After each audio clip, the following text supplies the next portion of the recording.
মিনিটের last session. আজকে আমরা দ্বাদশ অধ্যায়ের কত নম্বর শ্লোক থেকে কন্টিনিউ করবো? 11 থেকে কন্টিনিউ করবো। দ্বাদশ অধ্যায় 11 নম্বর শ্লোক থেকে কন্টিনিউ করবো।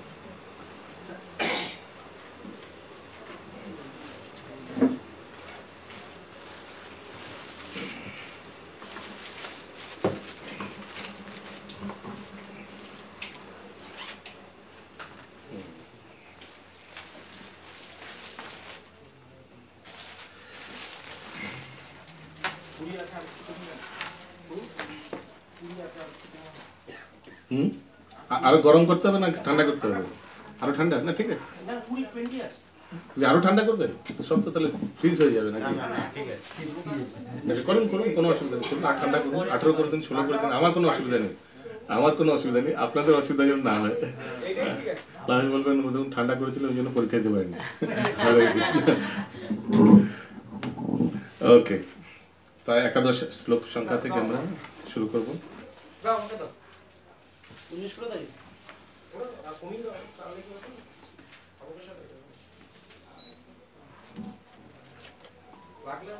ওকে,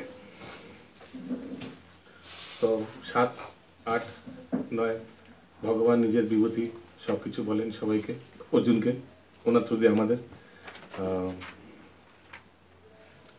তারপর আমরা দেখি ভগবান নিজের বিশ্বরূপ দর্শন করান। বিশ্বরূপ দর্শন করে অর্জুন বলেন সে আবার চতুর্ভুজ দুভুজ রূপ দর্শন করান। এরপর ভগবান আবার বলা শুরু করছেন নিজের ভক্তি তত্ত্বের ব্যাপারে এই দ্বাদশ অধ্যায়ে। হ্যাঁ, তো ভক্তি তত্ত্বের অনেক স্পেশাল স্পেশাল অ্যাসপেক্টস বলছেন। ওকে, সবাই আরামসে চলে আসতে পারেন। 1 মিটার হাফ না, চলে আসুন আগে, তাহলে বাকিরা যখন আসবে তখন তারা বসতে সুবিধা হবে, আপনাদের ডিস্টার্ব হবে না। আবার উঠে এই 3টে লাইন মেনটেন করছেন, একটু আগে চলে আসুন, সেটে বসান। মাথাজির আগে চলে আসুন, পেছনে পেছনে অন্তত 3 জন যেন বসতে পারে, বাস ওই হিসাবে বসুন। ওকে, তো গত দিনের অন্তিম অনুবাদটি একবার পড়ছি একবার, সো দ্যাট আপনি কানেক্ট করতে পারেন। অনুবাদে ভগবান বলছেন, যদি তুমি এমনকি অভ্যাস করতে অসমর্থ হও, তা না হলে আমার প্রতি কর্মপরায়ণ হও। আমি আমার জন্য কর্ম করেও তুমি সিদ্ধি লাভ করতে পারবে। তো ভগবান প্রথমে 3টি অপশন দিচ্ছেন। ফার্স্ট কি?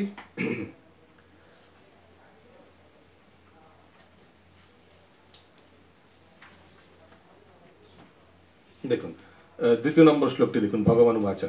তো প্রথম শ্লোকে আমি জাস্ট একবার রিক্যাপ করাচ্ছি 5-10 মিনিট।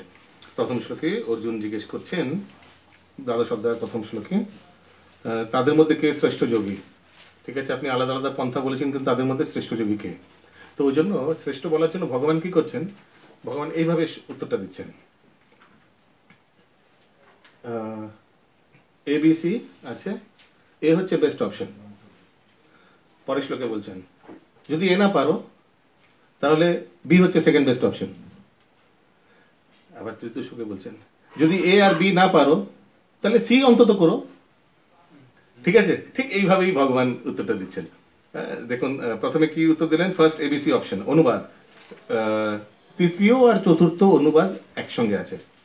যারা সমস্ত ইন্দ্রিয় সংযত করে সকলের প্রতি সমাভাবাপন্ন হয়ে এবং সর্বভূতের কল্যাণরত হয়ে আমার অক্ষর অনির্দেশ্য অব্যক্ত সর্বত্র অচিন্ত কুটস্থ অচল ধ্রুব ও নির্বিশেষ স্বরূপকে উপাসনা করেন, তারা অবশেষে আমায় প্রাপ্ত হন।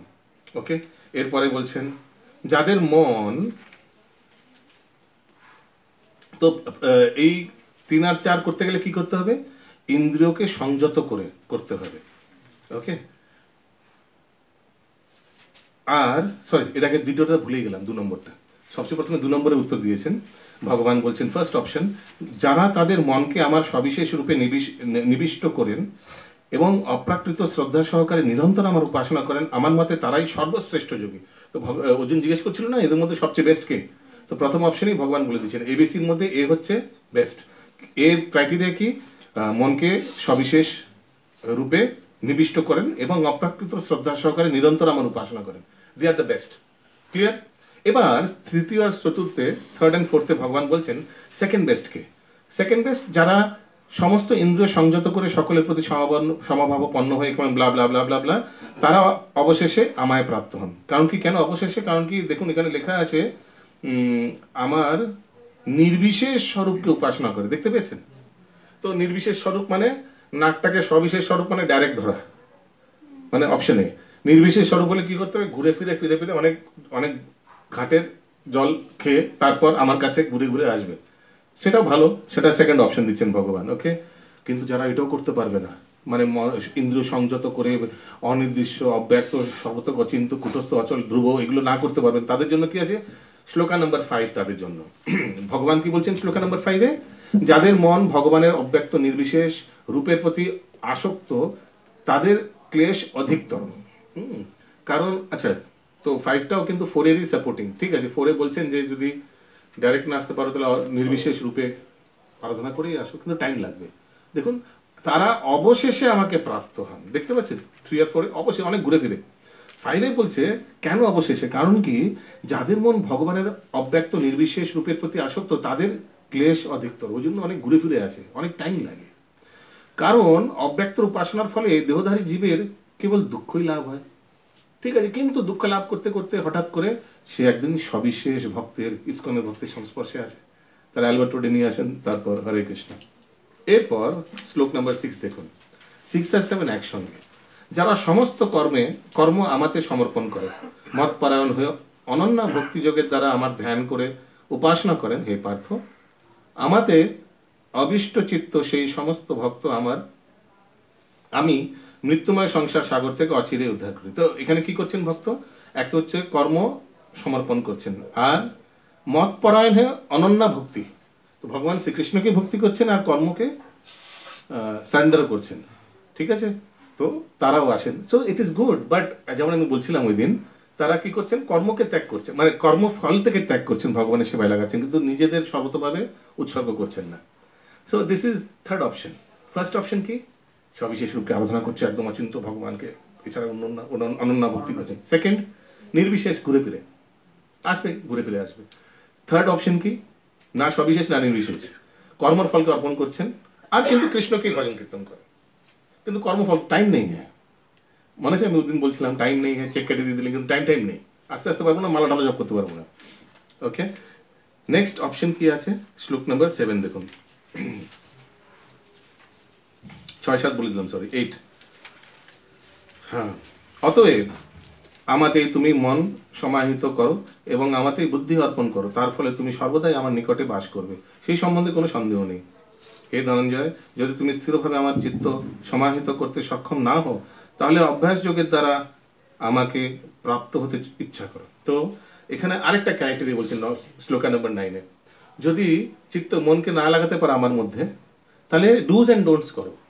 হ্যাঁ, অভ্যাস যোগ মানে ডিসিপ্লিনারি ডুজ, এগুলো হ্যাঁ, ষোলমালা জপ করা, মঙ্গলারতি করা, যেগুলো আমরা বিধি নিষেধ ফলো করো, বৈদিক পদ্ধতি বিধি নিষেধ ফলো করো, 32 ডুজ 32 ডোন্টস, এগুলো ফলো করো।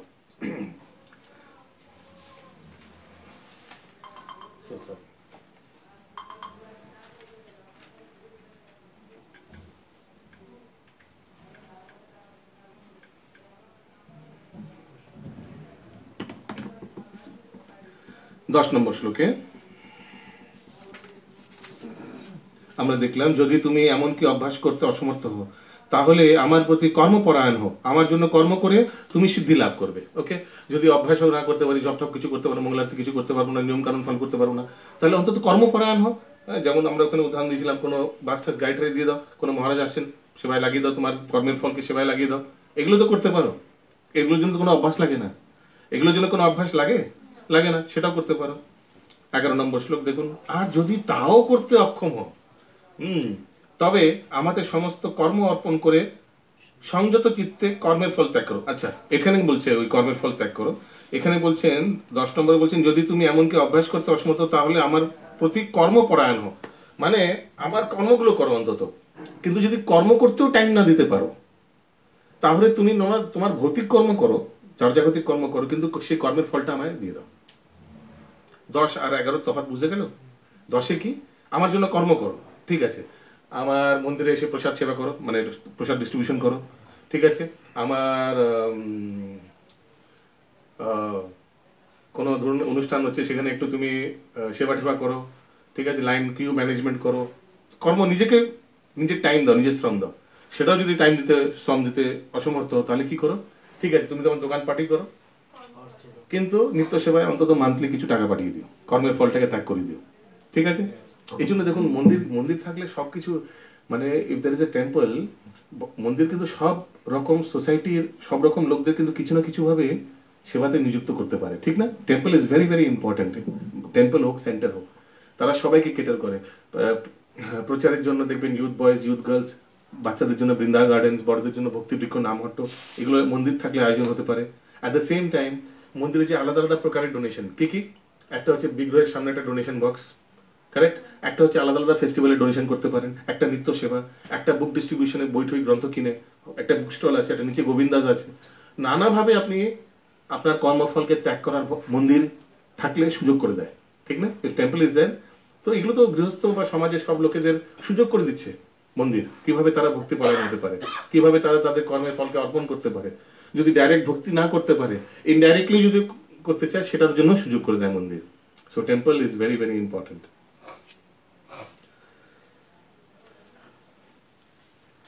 এইভাবে আমি শুনছিলাম এক ভক্ত, সে বিদেশে চাকরি করতেন, হিউয়েট প্যাকেটে, এইচপিতে চাকরি করতেন, আর তারা ওই সময় দিতে পারতেন না। অনেক লোকে বুক ডিস্ট্রিবিউশনের সময়, তখন সেই সময় 1990s এর সময়, 1990 সালের এরকম সময়, তারা সময় দিতে পারতেন। তো হাজব্যান্ড হিউয়েট প্যাকেটে চাকরি করতেন আমেরিকা, আর ওনার স্ত্রীও চাকরি করতেন। পরবর্তীকালে তারা, তাদের কাছে কোনো কয়েকজন ভক্তরা আসেন, ইসকনের ভক্তরা গ্রন্থ দেওয়ার জন্য। তারা গ্রন্থ কেনে কিন্তু পড়তে পারেন না, পড়ার সময় নেই, কিন্তু তারা গ্রন্থের জন্য নিজেদের ভালো ইনকাম হতো, ওদের ভালো চাকরি করতেন, তো ওখান থেকে অনেক পয়সা সাপোর্ট করতেন, অনেক কর্মফল ত্যাগ করতেন। পরবর্তীকালে তারা তাদের গৃহটাকে ইসকন মন্দিরে দিয়ে দেন পরবর্তীকালে। তো স্টার্টিং হয় বুক দিয়ে, হ্যাঁ, আর ওনার ভক্ত, ওনাদের সন্তান হয়, সেও খুব বড় ভক্ত হয়েছে, রাধিকা রমন প্রভু, যদি নাম শুনেছেন কিনা, রাধিকা রমন প্রভু। আর ইসকন বয়েজি, ওনাদের বাড়িটাই ইসকন বয়েজি হয়ে গেছে আজকে, ইসকন মন্দির। তো রাধিকা রমন প্রভু খুব ভালো প্রচার করেন, মানে ওনার ইউটিউবে অনেক ভিডিওস আছে। এই আমাদের চেন্নাই কি আছে জানো, জিবিসি কলেজে উনি বড় বড় সিনিয়র ভক্ত মহারাজদের উনি লেকচার দেন। তো ভাবুন, গৃহস্থ, কিন্তু কত ভালোভাবে ভক্তি পরায়ণ হয়। আর and he is also at the same time working in a very high corporate.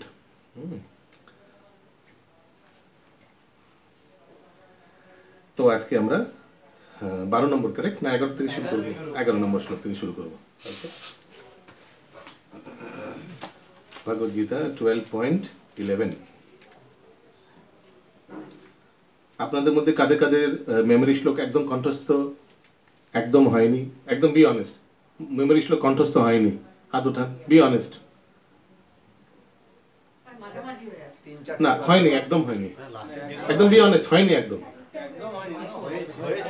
আমি জিজ্ঞেস করছি যাদের হয়নি।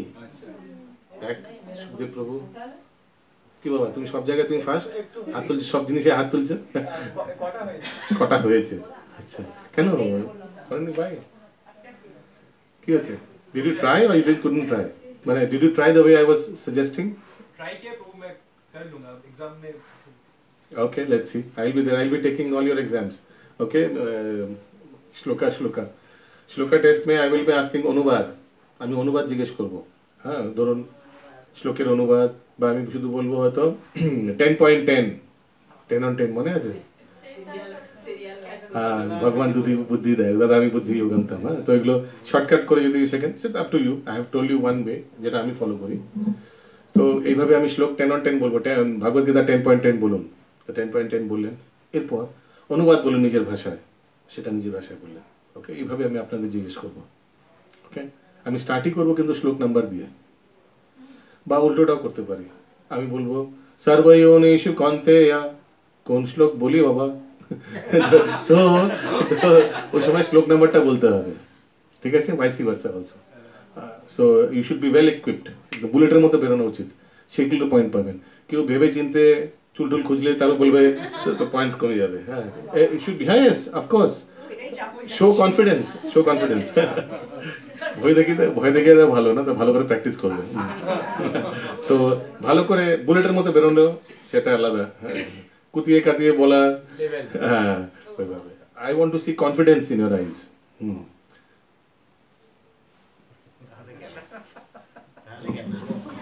কেন, এখনো সময় আছে, ভালো করে give time and give seriousness. Quality automatically আসবে। গিভ টাইম, সময় দিন, আর সিরিয়াসনেস দিন, একদম সিরিয়াস। দরজা বন্ধ করে যেভাবে পড়ে, দরজা বন্ধ করে শ্লোক ম্যাহাট করুন, পেরে যাবেন, আরামসে পেরে যাবেন, সাফিসিয়েন্ট টাইম, এখনো পেরে যাবেন। আর যারা করে আসছেন, যেভাবে বলেছি প্রথম থেকে, ওই প্রিন্ট আউট নিয়ে সব জায়গায় লাগিয়ে, তারা তো মুড়ির মতো বলে দেবে। আমরা প্রসেস বলতে পারি, দৌড়াতে তো আপনাদেরই হবে। আর বিশ্বাস করুন, আমরাও এইভাবে প্রসেসে দৌড়েছি, এমনি পাওয়া যায় না, দৌড়েছি। আর খুব কাজেও লাগছে। হয়তো পুরো শ্লোক বা শ্লোক নাম্বার মনেও না থাকলে, ওগুলো কিন্তু খুব কাজে লাগে পরবর্তীকালে ইউজ করতে, ক্লাসে বলতে, সাপোর্টিং শ্লোকাস বলতে খুব কাজে লাগে, স্পেশালি ভক্তির জামৃত সিন্ধু। আমি তো বলবো তারা খুব দুর্ভাগী যারা 108 থেকে 35টা শ্লোকে চলে এসছে মেমোরিতে। দে আর ভেরি আনফর্চুনেট। এই ভক্তিশাস্ত্রের চাপে 108টা হয়ে যেত, সেটা এখন মাত্র 35টা হচ্ছে। Very unfortunate. এতে কি হবে, আপনার পকেটে অস্ত্র কম থাকবে, ইউল বি লেস ইকুইপড। যুদ্ধ তো নামছেন প্রচার করার সময়, কিন্তু হাতে অস্ত্র কম থাকবে। শ্লোকা নাম্বার 11, अथैतद् अप्यसक्तोऽसि कर्तुं मद्योगम् आश्रित सर्वकर्मफलत्यागम् ततः कुरु यतात्मवान्। আর যদিও তা করতে অক্ষম হও, তবে আমাতে সমস্ত কর্ম অর্পণ করে সংযত চিত্তে কর্মের ফল ত্যাগ করো। এমনও হতে পারে যে সামাজিক, পারিবারিক, ধর্মীয় ও অন্য কোন রকম প্রতিবন্ধের ফলে কেউ কৃষ্ণ ভাবনামৃত প্রচার কাজে সহায়তা করতে অসমর্থ। তো সামাজিক কাজ কি করে হতে পারে, সামাজিক প্রবলেম কি হতে পারে? দেখুন প্রভু, আমি অন্য ধর্মের, আমি আপনাদের মন্দিরে গেলে কিন্তু আমার ফ্যামিলি, আমার সমাজ কিন্তু আমায় বর্জিত করবে, হয় না? এরকম হয় না? ঠিক আছে, নো প্রবলেম। তুমি করো, যেভাবে আছো সেখানেই থাকো, কিন্তু কর্মের ফলটা ত্যাগ করতে পারো। নিত্য সেবায় অনলাইন পেমেন্ট করে দিও, কারেক্ট। আর কি হতে, পারিবারিক, প্রভু আমার পরিবার একদম অ্যালাউ করবে না, আমাদের খুব স্ট্রিক্ট ফ্যামিলি, ঠিক আছে, নো প্রবলেম। তুমি মান্থলি কিছু একটা ডোনেশন দিতে পারো, আমাদের রথযাত্রা আসে, ওর মধ্যে তুমি একটা সেবা নিতে পারো। আর এটাকে ধর্মীয় তো সেটা হয়ে গেল, যদি আমি অন্য ধর্মের লোক, হ্যাঁ, কিন্তু কি করে, আপনারা জানেন অনেক অন্য ধর্মের লোক আমাদের মন্দিরে হলে আসে, হ্যাঁ, দেখেছেন কিনা? আমি অনেকবার দেখেছি। এমনও হতে পারে যে সরাসরি ভাবে কেউ যদি কৃষ্ণ ভাবনামৃত প্রচার কাজে যুক্ত হন, তাহলে তার পরিবারের কাছ থেকে নানা রকম ওজর আপত্তি আসতে পারে, অথবা নানা রকমের বাধা বিপত্তিও দেখা দিতে পারে। কারো যদি এই রকমের সমস্যা থাকে, তার প্রতি উপদেশ দেওয়া হচ্ছে যে তার কর্মের সঞ্চিত ফল কোনো সৎ উদ্দেশ্যে তিনি অর্পণ করতে পারেন। বৈদিক শাস্ত্রে এই ধরনের নির্দেশ দেওয়া হয়েছে, যেখানে নানা রকম যজ্ঞবিধির বর্ণনা করা হয়েছে এবং সেখানে বিশেষ পুণ্য কর্মের অনুষ্ঠানের উল্লেখ করা হয়েছে, যাতে পূর্বকৃত কর্মের ফল অর্পণ করা যায়। ওকে, তো বৈদিক শাস্ত্রে তো পুণ্যের ফল ব্যাপারে বলবে, কিন্তু রিমেম্বার, শাস্ত্রে 93% কিন্তু সকাম কর্মের ব্যাপারেই লেখা আছে। হ্যাঁ, শুধু 7% টক্স অ্যাবাউট শুদ্ধ ভক্তি। ওই জন্য শাস্ত্র যদি সব পড়তে যায়, লোকে ফেসে যাবে। এটা করলে ওটা পাবে, ওটা করলে এটা পাবে, এই কাজ করো, ওই কাজ করো, শুধু এইগুলোই লেখা আছে শাস্ত্রে। ওই জন্য আমরা কি করি, যত উপনিষদ আছে, কটা উপনিষদ আছে? 108টি। সেগুলো কি পড়ি আমরা? না, আমরা সেটার একদম নিষ্কর্ষ কোনটা করি? আমরা গীত উপনিষদ, ঠিক না? আমরা গীত উপনিষদ পড়ছি। পুরোটা পড়ার দরকার নেই, শুধু 108টা এটাই পড়ে নিন। আর যতগুলি পুরাণ আছে সেগুলিকে আমরা পড়ি 18টা পুরাণ? না, আমরা কি করি? অমল পুরাণটা পড়ে নিই, বাস। এটাই হচ্ছে প্রভুপাদ দিয়ে গেছেন, একদম আর্টগুলো পড়ার দরকার নেই, এই জিস্টগুলো পড়ে নাও। তাহলে কি হবে, জিস্টগুলো কিন্তু ওই 7%-এর মধ্যে আসছে। জিস্টগুলো কিন্তু ওই 7%-এর মধ্যে আছে, যেসব শাস্ত্র শুদ্ধ ভক্তি ব্যাপারে বলছে। নেক্সট শ্লোকা 13 and 14 টুগেদার, সরি 12 নম্বর। শ্রেयो हि ज्ञानम् अभ्यासात् ज्ञानात् ध्यानं विशिष्यते ध्यानात् कर्मफल त्यागस् त्यागात् शान्तिर् अनन्तरम्। দেখুন বাংলায় এই 2 লাইনে দেওয়া আছে, ইংলিশে এটাই 4 লাইনে ভেঙে ভেঙে দিয়েছে। তো সেকেন্ড লাইনটা ধ্যানাৎ কর্ম ফল ত্যাগ, কোথায় কোথায় স্টপ করবো ওটা জানার জন্য I use Hindi English, sorry ইংলিশে 4 লাইনে দেওয়া আছে, তো কোথায় কাট করতে হয় এটা আপনি জানার সুবিধা। কিন্তু পড়তে পড়তে যারা বাংলা শ্লোক পড়ছেন অনেক বছর ধরে, তাদের জন্য কিন্তু কোনো অসুবিধা হয় না, টিউনেই বোঝা যায় কখন থামতে হবে, ঠিক না? তুমি যদি এই প্রকার অভ্যাস করতে সক্ষম না হও, তাহলে জ্ঞানের অনুশীলন করো। জ্ঞান থেকে ধ্যান শ্রেষ্ঠ এবং ধ্যান থেকে কর্মফল ত্যাগ শ্রেষ্ঠ, কেননা এই প্রকার কর্মফল ত্যাগে শান্তি লাভ হয়। পূর্ববর্তী শ্লোকে উল্লেখ করা হয়েছে যে ভক্তি 2 রকমের, বৈদিক ভক্তির পন্থা ও পরম পুরুষোত্তম ভগবানের প্রতি আসক্তি জনিত প্রেম ভক্তির পন্থা। যারা ভক্তিযোগের বিধি নিয়মগুলি আচরণ করতে অসমর্থ, তাদের পক্ষে জ্ঞানের অনুশীলনী করাই শ্রেয়, কারণ জ্ঞানের মাধ্যমে তারা তাদের স্বরূপ সম্বন্ধে অবগত হতে পারেন। জ্ঞানের প্রভাবেই তারা ধীরে ধীরে ধ্যানের স্তরে উন্নীত হতে পারেন এবং ধ্যানের প্রভাবে ধীরে ধীরে পরম পুরুষোত্তম ভগবানকে জানতে পারেন। কতগুলি পন্থা আছে যা অনুশীলন করার ফলে পরমেশ্বর ভগবানকে নির্বিশেষ নিরাকার বলে মনে হয়, এবং সেই প্রকার ধ্যানের পন্থা প্রয়োজন হয় তখনই যখন কেউ ভক্তিযোগ অনুশীলন করতে অসমর্থ হন। যদি কেউ এভাবে ধ্যান করতে সক্ষম না হন, তাহলে বৈদিক শাস্ত্রের নির্দেশ অনুসারে ব্রাহ্মণ, ক্ষত্রিয়, বৈশ্য ও শূদ্রদের জন্য নির্দিষ্ট বর্ণাশ্রম ধর্ম অনুশীলন করা যেতে পারে। সেই সম্বন্ধে ভগবদ্গীতার শেষ অধ্যায়ে বিশেষভাবে বিশ্লেষণ করা হয়েছে, কিন্তু প্রতিটি ক্ষেত্রেই কর্মফল ত্যাগ করতে হয়, অর্থাৎ কোন সৎ উদ্দেশ্য কর্মফল নিবেদন করতে হয়। প্রতিটি মানে সে বর্ণাশ্রম পালন করছে কি ধ্যান যোগ, জ্ঞান যোগ বা ভক্তি যোগ, কর্মফল কিন্তু ত্যাগ করতে হয়। ওই জন্য গৃহস্থরা, আমি বলেছিলাম একবার না যে এই 4টে কাজে কিন্তু গৃহস্থদের সঞ্চয় করা, খরচা করা, সরি তাদের উপার্জ ধন খরচা করা উচিত। কি কি? একটা হচ্ছে দৈনন্দিন কাজে, সেটা তো করতেই হয়, ডে টু ডে অ্যাক্টিভিটিস, বাজার টাজার করা, এক্সপেন্সেসগুলো, electricity bill, light bill etcetera. Second, পিতৃদের উদ্ধার করা, ওই জন্য ওটা ভালোভাবে করা উচিত, পিতৃদের উদ্ধার। তৃতীয় কি আছে? অর্চ বিগ্রহ সেবায়, বাড়িতে বিগ্রহ রেখে, গৃহস্থদের দরকার বাড়িতে বিগ্রহ রাখা, এক্সেপ্ট ধামে কয়েক জায়গায় মানন করছে, যেমন মায়াপুরে বারণ করেছিলেন শিল প্রভুপাদ, রাধা মাধবী তোমাদের ভগবান। বাড়িতে ভগবান রাখলে তাহলে রাধা মাধবী সেবায় আসতে পারবে না তোমরা, ঠিক না? ওই জন্য মায়াপুরে স্পেসিফিক্যালি বলেছিলেন। তাও আমি দেখছি অনেক ভক্তদের কিন্তু বাড়িতে শালিগ্রাম আলিগ্রাম থাকে, গোবর্ধন শিলা এগুলো রাখেন, তারা বাড়িতেও পুজো করে আবার মায়াপুর চলে আসে, যারা মায়াপুরের রেসিডেন্ট ডিভোটিস, বুঝতে পারছেন, রেসিডেন্ট ডিভোটিস তাদের। হ্যাঁ, তো অর্চ বিগ্রহ সেবা ভেরি ইম্পর্টেন্ট, প্রত্যেক ভক্তদের দরকার বাড়িতে অর্চ বিগ্রহ এনে তাদের অভিষেক করে তাদের সেবা করা। এভরি গৃহস্থ ডিভোটি শুড ডু, মানে যারা কোয়ালিফাইড, অফকোর্স বেসিক কোয়ালিফিকেশন থাকা উচিত, নাহলে মাছ মাংস খাচ্ছে না, আপনি বলেছেন বিগ্রহ আনতে, দেখুন নিয়ে এসছে, হ্যাঁ, তো ওইটা না, বেসিক কোয়ালিফিকেশন থাকা চাই। কেন? কারণ কি, যখন গৃহস্থর বাড়িতে বিগ্রহ ভগবান থাকবে, সে would be the head of the মানে ফ্যামিলি, আর ভগবানকে কেন্দ্র করে 4-5 জন থাকবে। ওই জন্য গৃহস্থকে কিন্তু আশ্রম বলা হয়েছে না? আশ্রম মানে এই ভগবানের আশ্রয় আশ্রিত থাকা। তো গৃহস্থ ঠিক আছে, আপনি গৃহস্থ, কিন্তু আশ্রম কোথায়? বিগ্রহ কোথায়? হেড অফ দ্য ফ্যামিলি কোথায়? হ্যাঁ, ওকে, ওই জন্য। Next শ্লোকা number 13 and 14।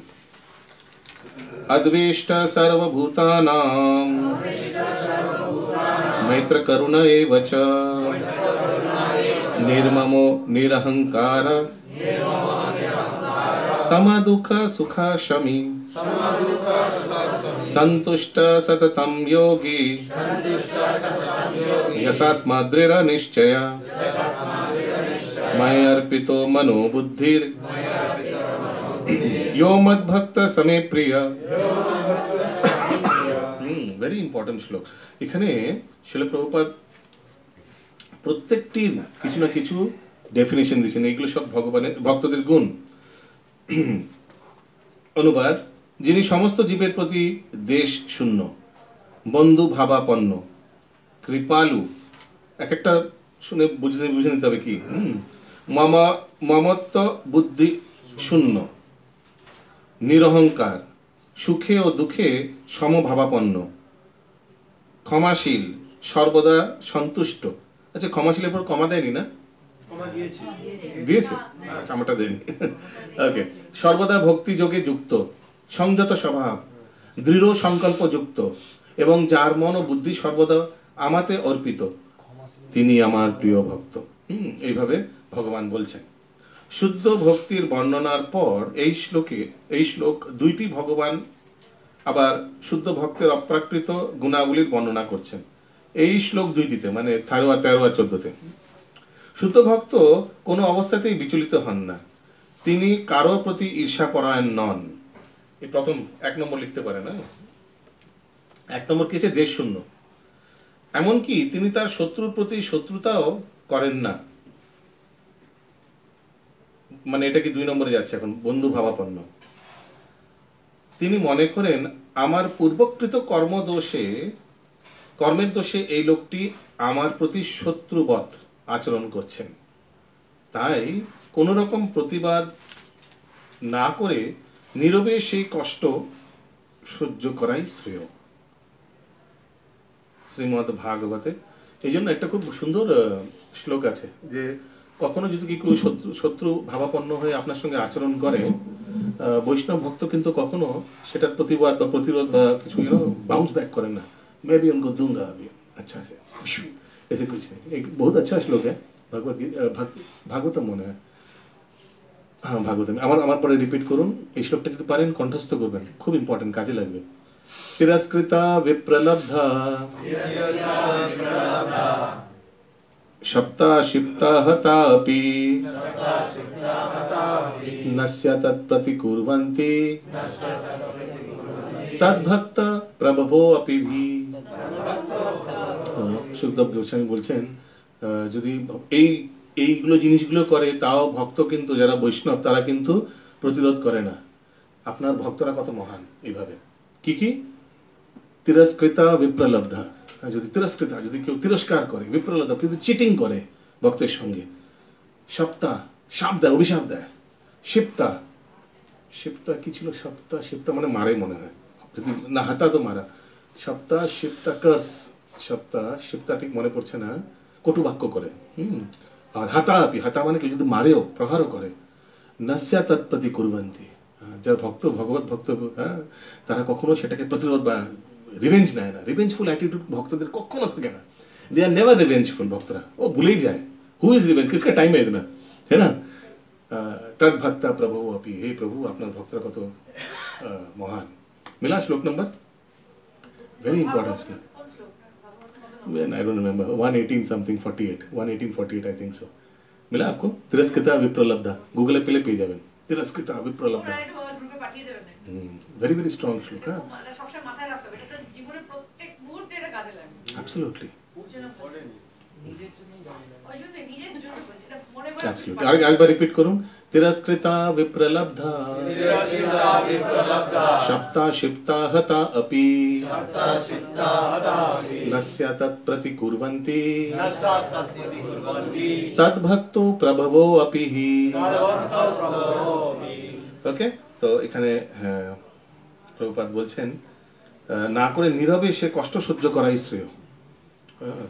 শ্রীমদ্ ভাগবতে বলা হচ্ছে, আমার একটা কথা সবসময় এটা পড়লে আমার মনে পড়ে, আমার গুরুদেব মানে সবাই গিয়ে গুরু মহারাজকে গিয়ে শুধু কমপ্লেন করেন, এই আমায় এই করছে, এই আমায় এই করছে, এই করছে, এই করছে, শুধু ম্যাক্সিমাম গুরু মহারাজের কাছে শুধু এই কমপ্লেনই যায়। তো গুরু মহারাজ সবসময় বলতেন you should learn to tolerate, সহ্য করার চেষ্টা করো। করেছি, গুরু মহারাজ হচ্ছে না, আরো, তার মানে আরো সহ্য করতে হবে, হচ্ছে না, শুধু এটাই গুরু মহারাজ সবসময়। শ্রীমদ্ ভাগবতে বলা হয়েছে ওকে যাই বলা হয়েছে, ভক্ত যখনই কোনো দুঃখ কষ্ট ভোগ করেন তখন তিনি মনে করেন যে এটি তার প্রতি ভগবানের কৃপা। তিনি মনে করেন আমার পূর্বকৃত অপকর্মের ফলস্বরূপ আমার দুঃখের বোঝা আরো বেশি হওয়া উচিত ছিল, কিন্তু পরমেশ্বর ভগবানের কৃপার ফলে আমার সেই দুঃখের ভার লাঘব হয়ে গেছে। পরম পুরুষোত্তম ভগবানের কৃপায় আমি কেবল অল্প একটু কষ্ট পাচ্ছি, তাই নানা দুঃখ দুর্দশা সত্ত্বেও তিনি সর্বদাই শান্ত, নীরব ও সহনশীল। ভগবত ভক্ত সকলের প্রতি এই সহনশীলের প্রতি একটা কথা মনে পড়ে গেল। একদিন ভগবান বুদ্ধদেব উনি রাস্তায় যাচ্ছিলেন। বুদ্ধদেব ভগবানের 24 অবতার, 10ম অবতারে বুদ্ধ আছে না? হ্যাঁ। তো এক কোনো ব্যক্তি এসে হঠাৎ করে বুদ্ধদেবকে সবার সামনে বাজারে, বীজ বাজার মেয়ে একদম তিরস্কার করতে লাগেন, উল্টো পাল্টা বলতে লাগেন। হ্যাঁ, তোমরা সাধু ঢঙি, তোমরা এইভাবে জিনিসপত্র এই সন্ন্যাসীর মতো বেসে আছো, হ্যাঁ, সমাজ তোমাদের জন্য বিচলিত হচ্ছে, তোমরা কিছু কাজকর্ম করো না, শুধু সারাক্ষণ সমাজের উপর নির্ভরশীল, হ্যাঁ, কি তোমরা সমাজের জন্য একটা লায়াবিলিটি, এইভাবে খুব তিরস্কার করছেন, অনেকক্ষণ বলেছেন। তারপরে বলতে বলতে তারপরে ভাবছে যে কিছু বলছে না কেন, মানে ইনস্টিগেট করার চেষ্টা করছেন, প্রভোগ করার চেষ্টা, কিছু বলছে না, চুপচাপ। বুদ্ধদেব একদম বুদ্ধম শরণম গচ্ছামি এবার একদম উনি একদম শান্ত স্নিগ্ধভাবে দাঁড়িয়ে আছেন। অনেকক্ষণ পর বলার পর সে ব্যক্তি হাঁপিয়ে গেছে। তারপর হাঁপিয়ে গেছে, তার কি বলবো, কোনো রিয়াকশন নেই। তারপরে চলে যাচ্ছে। যখন চলে আসে তখন ওনাকে ডেকেছেন, শোনো, ফাইনালি কিছু বললো। হ্যাঁ বলুন। বলছে কাউকে যদি কোনো উপহার দেওয়া হয় আর সে যদি সেই উপহারটি গ্রহণ না করে তো ওই উপহারটা কি হয়? উপহারটার কি হয়? ধরুন কারো বার্থডেতে আপনি গিফট দিলেন, সে বলছেন আমি নেবো না, কি হবে? তো বলছে উপহারটি তার কাছেই থেকে থাকে। তুমি যে দেখো আমার সঙ্গে এত কিছু বললে, আমি এত উপহার দিলে, আমি তো কোনো গ্রহণ করলাম না সেই উপহারটি, তুমি তো টের পেয়েছো নিশ্চয়ই। বলে হ্যাঁ, এটা যে টের পেয়েছি। তো উপহারটি কোথায়? বলে আমার কাছেই রয়ে গেল। হরে কৃষ্ণ। তো হ্যাঁ, তখন সে বুঝতে পারলেন যে হ্যাঁ, যে এই সাধুর চরিত্র কেমন হওয়া উচিত। তো ওই জন্য আমার এখানে লেখা আছে না কোথায় যে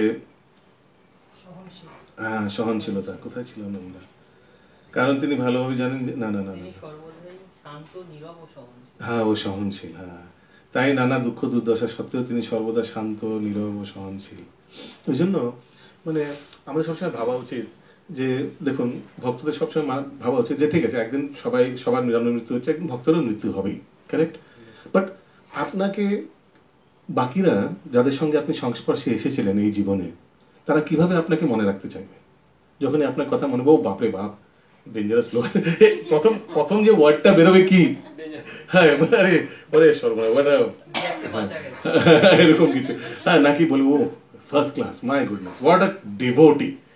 প্রথম যে শব্দটা কারোর কথা যদি আপনার নাম নেওয়া হয়, ও হোয়াট আ ভক্ত, মাই গুডনেস, অসাধারণ, অতুলনীয়। কি হয়তো একটা কি অ্যাডজেক্টিভটা ইউজ করবে আপনার কথা যখন স্মরণ আসবে, ভেরি ভেরি ইম্পর্টেন্ট। ও স্নিগ্ধ ব্যক্তি, ও জেন্টলম্যান। প্রথম যে ওয়ার্ডটা ইউজ করছে, it is very very important. পুরো আপনার জীবনের জিস্ট, ওনার সঙ্গে সম্পর্কের gist. Oh what a gentleman, oh what a trouble, এরকম। বা ও কি জেদি ব্যক্তি, ও কি ঝগড়টে, ঠিক এরকম বলে। তো that's a gist of your life. মানে হ্যাঁ, তো আপনি যেখানেই থাকেন সেই সময় তা আপনি বুঝতে পারছেন, my goodness, this is the way I was looked. সে তো একটা নিমিত্ত মাত্র, সে তো আমার ব্যবহারের প্রতিক্রিয়ায় বলছে এই শব্দটি, না as a result an outcome of my behaviour towards হিম।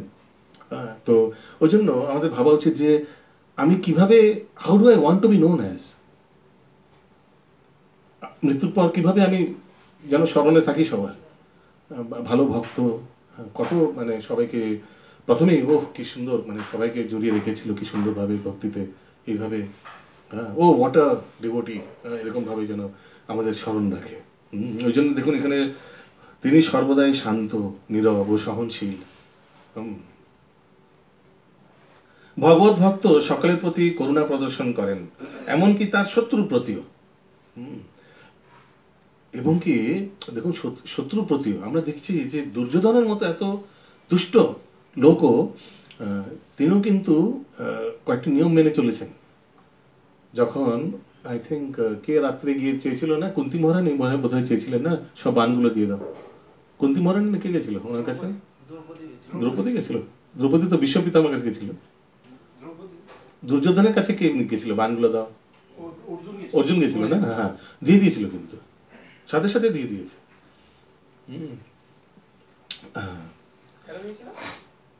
কারণ কি ওই সময় মানে রাত মানে দান দান চেয়েছে তো দিয়ে দিয়েছে। অর্জুন মনে করে সাধু ভেসে গেছিল না? না না, অ্যাকচুয়ালি কি হয়েছিল, কোনো একটা সময় অর্জুন দুর্যোধনকে বাঁচিয়েছিল। তার দুর্যোধন বলেছে যদি কোনো সময় দরকার লাগে, আচ্ছা, কিছু দেওয়ার দরকার লাগে, আমি তোমায় কমিটমেন্ট করছি যে দেব। সেই কমিটমেন্ট রাখবার জন্য সেই কৃষ্ণ পাঠিয়েছিল। ওকে, কোথায় ছিলাম? এমনকি তার শত্রুপতিও। নির্মম বলতে বোঝা যায় যে ভক্ত দেহ সম্পর্কিত দুঃখ যন্ত্রণাকে তত গুরুত্ব দেন না, কারণ তিনি ভালোভাবে জানেন যে জড়দেহটি তিনি নন। তিনি তার জড়দেহটিকে তার স্বরূপ বলে মোটেই মনে করেন না। তাই তিনি সর্বতভাবে অহংকার মুক্ত এবং দুঃখ ও সুখ উভয় অবস্থাতেই সমভাবাপন্ন। তিনি সহিষ্ণু এবং পরমেশ্বর ভগবানের কৃপায় তিনি যা পান তা নিয়েই সন্তুষ্ট থাকেন। হয়তো আমি যখন এইসব গুণগুলি পড়ছি, আপনারা হয়তো চোখে চোখে অনেক ভক্তদের দেখতেও পাচ্ছেন, যাদের মধ্যে এরকম গুণগুলি দেখেছেন হয়তো আপনারা। তিনি সহিষ্ণু এবং পরমেশ্বর ভগবানের কৃপায় তিনি যা পান তাই নিয়েই সন্তুষ্ট থাকেন। অত্যাধিক কষ্ট স্বীকার করে কোনো কিছু পাওয়ার জন্য তিনি অধিক প্রয়াস করেন না। তাই তিনি সর্বদাই উৎফুল্ল মানে আনন্দিত, চিয়ারফুল। Yes, cheerful. তিনি হচ্ছেন যথার্থ যোগী, কারণ তিনি তার গুরুদেবের আদেশ শিরোধার্য করে তা পালন করতে স্থির সংকল্প, এবং যেহেতু তার ইন্দ্রিয়গুলি সংযত তাই তিনি দৃঢ় সংকল্প। বাহ, কি সুন্দর! স্থির সংকল্প, দৃঢ় সংকল্প। তিনি কখনোই কুতর্কের দ্বারা প্রভাবিত হন না, কারণ ভগবত ভক্তির প্রতি তার দৃঢ় নিষ্ঠা থেকে কেউই তাকে বিচলিত করতে পারেন না। ওই জন্য কুতর্ক মধ্যে জানি না। কে ছিল একজন দিগ্বিজয় পণ্ডিত, সব জায়গায় জিতে এসে রূপ গোস্বামী না কার কাছে এসেছিল? রূপ গোস্বামীর কাছে এসে, please fight with me or else sign. তো রূপ গোস্বামী কি করেছেন? I don't have time so much. Mahaprabhu এতগুলো এজেন্ডা দিয়ে গেছেন, please give a letter sign, get lost, जाओ তুমি दिग्विजय, क्या फर्क पड़ता है मुझे, है ना?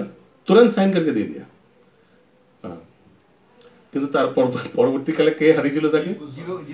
তার শিষ্য সেই গঙ্গা নদী যমুনার তীরে তাকে হারিয়ে দিয়েছেন। কি লজ্জার ব্যাপার, है ना? তো ওরকমই কুতর্কের মধ্যে তার টাইমই নেই এসব তর্ক বর্ক কিসব কি এসব। প্লাস তর্কের মধ্যে পড়লে দেখুন সমাজ কিভাবে দেখছে, কে কে শুনছে, দেখলে কি লিখছে, খুব ইম্পর্টেন্ট।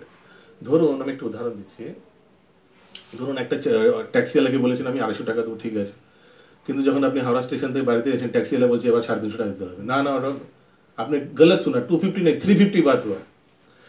তো আপনি ভালো করে জানেন 250 টাকায় কথা হয়েছে, হ্যাঁ, কিন্তু সেই সময় ট্যাক্সিওয়ালা চিৎকার করছে, না দিতেই হবে 350, দিতেই হবে 100 টাকা, না না জোর বলছে না, আপ তিলক বিলক, প্রথমে এগুলো বলে না ওরা, আপ তিলক কোনটি ওনটি প্যান্ট, হ্যাঁ ঝুট বলতে। আর দেখছেন আপনি সব আস্তে আস্তে পাড়ার লোক দেখছে, শুনছে। সেই সময় আপনার বিবেচনা করা উচিত, মাপা উচিত আসলে 100 টাকাটা বড়, আপনি জানেন আপনি ঠিক, you know you are right, but still দেখুন পাড়ায় হয়তো অনেক লোকে অনেক কিছু গুন্ডা বদমাইশ সবকিছু করছে, কিন্তু যদি ভক্ত সেই জিনিসটা একটা যদি জোরে উচ্চারণ করে কথা বলে, তখন কি বলবে? ওই দেখো ইসকনের লোকেরা এরকমই হয়, ঠিক না? ঠিক না? এরকম প্রথমে কিন্তু সবাই চিৎকার করে গালাগালা সারাক্ষণ করছে, সেটা কোনো ব্যাপার না, কিন্তু সে যদি তিলকধারী হয় ইসকনের ভক্ত, সেটা কিন্তু প্রথমে সবচেয়ে চোখে লাগবে।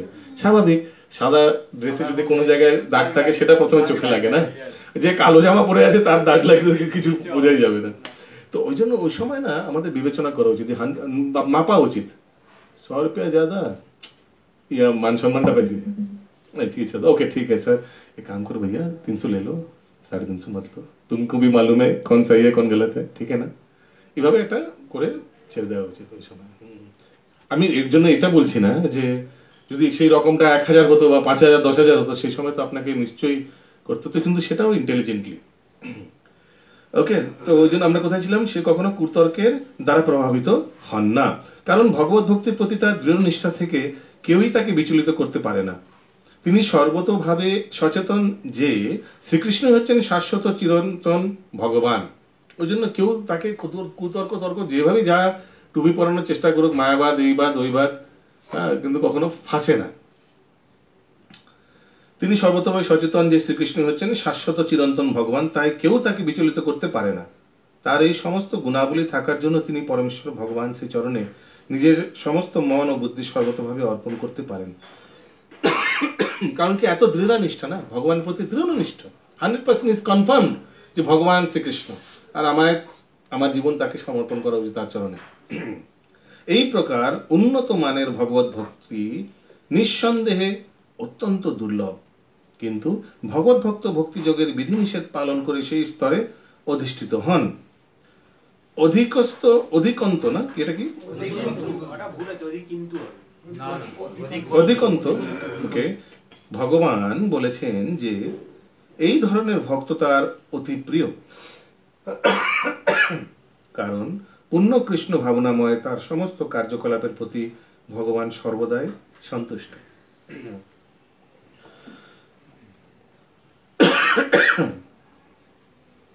ওকে, কারো কোনো প্রশ্ন? Otherwise next শ্লোকা number 50। यस्मान् नोद विज्यते लोको लोकन् नोद्विजते च या हर्षमर्ष भयोद्वेगैर् मुक्तो यस च मे प्रिया। পড়ুন কেউ অনুবাদ। যার থেকে কেউ উদ্বেগ প্রাপ্ত হয় না, যিনি কারো দ্বারা উদ্বেগ প্রাপ্ত হন না, এবং যিনি হর্ষ, ক্রোধ, ভয় ও উদ্বেগ থেকে মুক্ত, তিনি আমার অত্যন্ত প্রিয়। ওই জন্য না এই অনুবাদগুলি খুব ইম্পর্টেন্ট, পুরোটা পড়া। বলুন। ভক্তের আরো কয়েকটি গুণের কথা এখানে বর্ণনা করা হয়েছে। এই ধরনের ভক্ত কখনোই কারো দুঃখ, উৎকণ্ঠা, ভয় অথবা অসন্তোষ কারণ হন না। যেহেতু ভক্ত সকলের প্রতি কৃপাপরায়ণ, তাই তিনি কখনোই এমন কোনো কাজ করেন না যার ফলে কারো উদ্বেগের সৃষ্টি হতে পারে। হ্যাঁ, তো ধরুন ফর এক্সাম্পল ক্লাস শেষ হয়ে গেল, স্পিকারটা চালিয়ে চলে গেল, এতে কি হবে? পরের দিন যখন সকালবেলা যখন নেক্সট স্পিকার আসবে, হ্যালো হ্যালো হরে কৃষ্ণ, ও মা ব্যাটারি নেই, হরে কৃষ্ণ। আমি একটা জাস্ট উদাহরণ দিচ্ছি, এরকম মানে পরেরটাও দেখা যাবে কে হলো না হলো, আমারটা তো ঠিক মতো হয়ে গেছে, এরকম মানে এগুলোকে বলে দুসরেকে মানে অন্যদের উদ্বেগ দেওয়া, অন্যদের কষ্ট দেওয়া। এরকম কেউ করে না, বৈষ্ণব তো কখনোই করে না। তারা সবসময় ভাবে যে কারো আমার জন্য যেন কারোর কষ্ট না হয়। আগে তেমনি কেউ যদি ভক্তকে উদ্বেগ দিতে চায়, তাতে তিনি বিচলিত হন না। ভগবানেরই কৃপার ফলে তিনি এমন ভাবে অভ্যস্ত যে কোন রকম বাহিক গোলযোগের দ্বারা তিনি বিচলিত হন না। প্রকৃতপক্ষে ভক্ত যেহেতু সর্বদাই শ্রীকৃষ্ণের ভাবনায় মগ্ন এবং শ্রীকৃষ্ণের সেবায় নিয়োজিত থাকেন, তাই জড়জগতের কোন অবস্থায় তাকে বিচলিত করতে পারে না। তো অনেক প্রভোকেশন হবে, অনেকে তাকে বিরক্ত ডিস্টার্ব করার চেষ্টা করবে, কিন্তু সে কখনো বিচলিত হবে না যদি সে সর্বদাই কৃষ্ণ ভক্তিময়, কৃষ্ণ ভাবনাময় হয়। এর মধ্যে একটি উদাহরণ আসে, আমি বলেছিলাম মনে হয় আপনাদের, যে দক্ষিণ ভারতে এক মন্দির আছে যেখানে হাতিরা আরতি করে সকালবেলা, ভগবানের হাতিরা আরতি করে, প্র্যাকটিক্যালি আরতি করে। আই থিঙ্ক গুরুবায়ুর মন্দিরে না অন্য কোনো মন্দিরে মনে হয়। এনিওয়েজ, সো এরকমই সত্যি ঘটনা এটা, মানে এটা কথায় আছে। তো এক হাতি আর হস্তিনী, হাজব্যান্ড ওয়াইফ দুজনে সকালবেলা ভগবানের আরতি করার জন্য, পূজারী তারা বেরিয়েছেন, ভগবানের আরতি করবেন, বেরিয়েছেন। তো ওই সময়, হ্যাঁ বলেছিলাম নাকি, শুয়োর আর শুকরিনী, হ্যাঁ দুজন খুব খেতে ব্যস্ত ভোরবেলা। তো ড্রেন থেকে উঠেছেন, হ্যাঁ ড্রেন থেকে উঠেছেন, দেখছেন আসছে দুজন আস্তে আস্তে। তো হাতি আর হস্তিনী খুব স্নিগ্ধভাবে একদম নিজেদের শৃঙ্গার করে, তিলক টিলক কেটে তারা আসছেন, তাদের মাহুত তাদের শৃঙ্গার করে দিয়েছেন, আসছেন। তো শুকরিনী বলছে, দেখো তো কে আসছে, এত বড় বড় কে আসছে? হ্যাঁ বলছে, না হাতি। কোনো হাতি? কে হাতি? কেউ না। বলছে, হ্যাঁ। তো শুকরিনী খুব খুশি হলো শুনে, মানে এত ছোট আমার হাজব্যান্ড সাইজে, কিন্তু এত স্ট্রং, বলছে কেউ না। সত্যি কেউ না? বলে হ্যাঁ কেউ নাই, হাতি কি কিছুই না। তো তার ওয়াইফকে একটু দেখানোর জন্য যে কত সে স্ট্রং, তো সে শুকর কি করেছে, রাস্তায় দাঁড়িয়ে আছে, দেখি তো কে স্ট্রং। পুরো গায়ে বুঝতে পারছেন কি। আর তখন সে শুকরিনী খুব প্রাউড, হ্যাঁ হাজব্যান্ড এত স্ট্রং। এদিকে হস্তিনী আসছেন হেঁটে হেঁটে। হস্তিনী বলছেন দেখো তো রাস্তায় কে, কে জানি একটা পিঁপড়ের মতো ছোট্ট, যাই হোক হ্যাঁ দেখো দাঁড়িয়ে আছেন এভাবে, এত কেমন একটা দুর্গন্ধ আর কেমন নোংরা লাগছে। বলে হ্যাঁ ঠিকই বলেছো, সরছেও না, হ্যাঁ সরছেও না, ঠিক তো। হ্যাঁ কি করবে তুমি? কি করবো, আমরা সাইড দিয়ে বেরিয়ে যাবো, আর কি করবো। সাইড দিয়ে বেরিয়ে যাবে মানে ওনার মনে হচ্ছে অপমান হয়ে যাবে, মানে এত ছোট একটা, এদিকে যেভাবে দাঁড়িয়ে আছে একদম এইভাবে, হ্যাঁ মানে সেই শুকরিনী, হ্যাঁ তো বলছে হ্যাঁ সাইড দিয়ে বেরিয়ে যাবো। বলছে তুমি এত, বলছে দেখো আমি আর তুমি অতি ভাগ্যবান, আমরা ভগবান গুরুবায়ুরের আরতি করতে যাচ্ছি। হ্যাঁ আমরা কত ভাগ্যবান, কত আমাদের সুকৃতি পূর্বজন্মে যে আমরা এখন এই সেবার সুযোগ পেয়েছি। আর এই সেবার সুযোগটা এই সাধারণ মানে সাধারণ ইন্দ্রতৃপ্তির জন্য হারাতে চাই না। ইন্দ্রতৃপ্তি কি, যে ওকে ছোট দেখানো আর আমি নিজে বড়, এটা হারাতে চাই না। যদি আমাদের দ্বারা এই ইন্দ্রতৃপ্তিতে আমরা যদি মায়াতে পড়ে যাই, তাহলে আমাদের আবার গিয়ে স্নান করতে হবে, আবার গিয়ে তাহলে আমাদের এই সুযোগটা চলে যাবে আমাদের থেকে, ভগবানের আর গুরুবাইয়ের আরতি করতে পারবো না। তো বলছে হ্যাঁ ঠিকই বলেছো, চলো আমরা সাইড দিয়ে বেরিয়ে যাই। সাইড দিয়ে কেটে বেরিয়ে গেল। আর তখন এনারা দুজন কি বলছে একে অপরকে, দেখলে? হ্যাঁ সত্যি, ওহ ইউ আর টু গুড। চলো আবার কন্টিনিউ করি ব্রেকফাস্ট।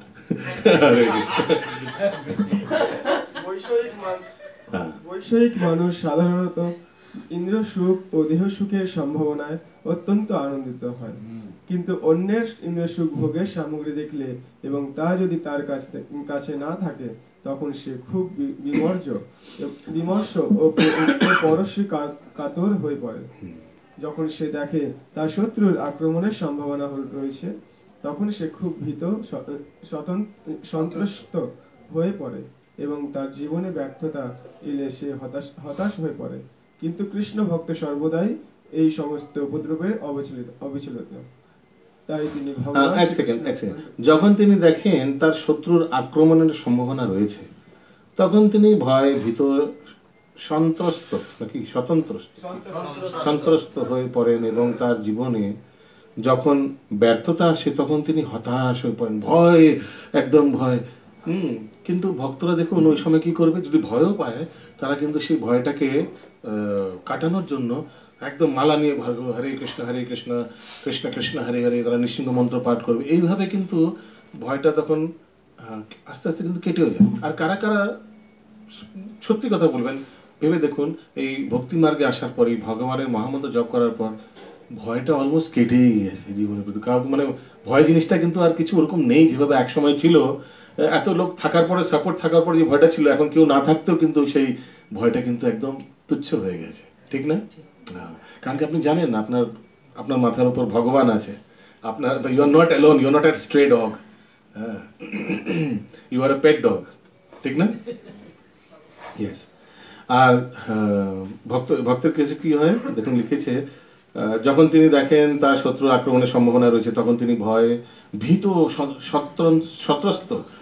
সন্ত্রস্ত হয়ে পড়েন এবং তার জীবনে যখন ব্যর্থতা আসে তখন তিনি হতাশ হয়ে পড়েন। কিন্তু কৃষ্ণ ভক্ত সর্বদাই এই সমস্ত উপদ্রব থেকে মুক্ত, তাই তিনি ভগবান শ্রীকৃষ্ণের অত্যন্ত প্রিয়। শ্লোকা নম্বর 16। যেমন আমরা আলোচনা করছিলাম না যে শ্রীবাসকে ভগবান বলছেন, শ্রীবাস তুমি কাজকর্ম কিছু করো না, কিভাবে তুমি মানে জীবনযাপন চলো? হ্যাঁ চলছে, কোনো অসুবিধা নেই, চলছে ঠিক মতো চলছে তো। আচ্ছা একদিন যদি না পাও তো কি করো? কিছু করি না। 2 দিন না পাও, 3 দিন না পাও, কি করো? 4th দিন কি করবো? বলে গঙ্গায় চাপ দিয়ে দেবো, আমার কোনো যায় আসে না। মানে তখন ভগবান দেখছে যে মানে একদম নির্ভয়, because he doesn't have time and intelligence also. মানে তার এমন না যে সে শক্তি নেই বা এরকম মানে সে মানে বাহানা মারছে কাজ টাজ করার ভয়ে ওই জন্য এগুলো করছে না, এরকম না। কিন্তু সে জানেন যে ভগবান একটা পিঁপড়ে থেকে শুরু করে হাতি সবার পেট পালছে, যে ভক্ত তার প্রতি পুরো 24 ঘন্টা সমর্পণ থাকবে তার খাওয়া দাওয়ার জন্য চিন্তা করতে হবে? কখনো না। ভগবান যেটা অবশ্যই পূরণ করবে, আর ওটার প্রতি তার 100% দৃঢ় বিশ্বাস। হ্যাঁ, ওই জন্য এরকম ভক্ত এখানে লেখা আছে ভগবানের খুব প্রিয়, সচাই মা প্রিয়া। লাস্টে লেখা আছে না, সচাই মা প্রিয়া, সব জায়গায় এই শ্লোকে দেখুন। Next শ্লোকা number 16। अनपेक्षा सुचिर्दक्ष उदासीनो गता व्यथा सर्वारंभ परित्यागी यो मद्भक्त समे प्रिया। যিনি নিরপেক্ষ, সুচি, দক্ষ, উদাসীন, উদ্বেগ শূন্য এবং সমস্ত কর্মের ফলত্যাগী, তিনি আমার প্রিয় ভক্ত। ভক্তকে টাকা পয়সা দান করা যেতে পারে, কিন্তু তিনি কখনো সেগুলি পাবার জন্য সংগ্রাম করেন না। ওই জন্য বলা হয় ব্রাহ্মণ হচ্ছে কি দারিদ্র, কি কি শ্লোকটি, দারিদ্র মানে স্বেচ্ছায় দারিদ্র গ্রহণ করে ব্রাহ্মণ। না না, কি স্বেচ্ছায় কি আছে, মানে স্বেচ্ছায় দারিদ্র ইতি ব্রাহ্মণ, মানে এরকম কিছু আছে, শ্লোকটা মনে পড়ছে না। স্বেচ্ছায় দারিদ্র মানে ব্রাহ্মণ দারিদ্রতা নিজের ইচ্ছায় গ্রহণ করেন, জেনে শুনে গ্রহণ করেন দারিদ্র। কেন? 3-4টে কারণে। এতে সে অহংকার শূন্য হবে, এতে তার সর্বসময় ভগবানের প্রতি নির্ভরশীল হবে। Always he will be dependent on Krishna, every meal he will be dependent on Krishna. ওই জন্য আবার আমার গুরু মহারাজের কথা মনে পড়ে যাচ্ছে না, আমাদের পানিহাটিতে আমাদের রাধাপাত্র বলতেন যে গুরু মহারাজ সবসময় বলতেন যে টাকা পয়সা থাকলে ইমিডিয়েটলি খরচা করে দাও প্রজেক্টে, কিছু রেখো না ব্যাংকে। কেন? ব্যাংকে রাখলেই ব্রহ্মচারীরা কমপ্লেসেন্সি চলে আসবে। কমপ্লেসেন্সি মানে বোঝেন কি? আরে এখন আর ডোনেশন করার কি দরকার, ব্যাংকে তো 1.5 কোটি টাকা পড়ে আছে,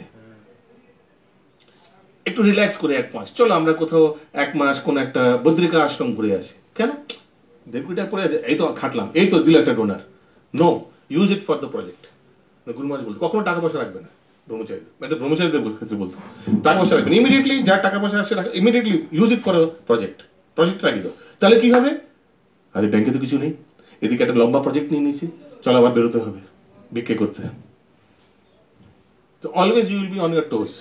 আর ভিক্ষে করা মানে এর জন্য প্রাউড হয়ে ভিক্ষে করা উচিত, আমাদের ভক্তদেরও ভিক্ষে করতে শেখা উচিত। ভগবানের জন্য আমরা ভিক্ষে করছি, we should not feel shy, লজ্জা, আমি একটা বড় ঘরের সন্তান, আমি ভিক্ষে করবো কেন? তুমি জানো আমার টাইটেল কি?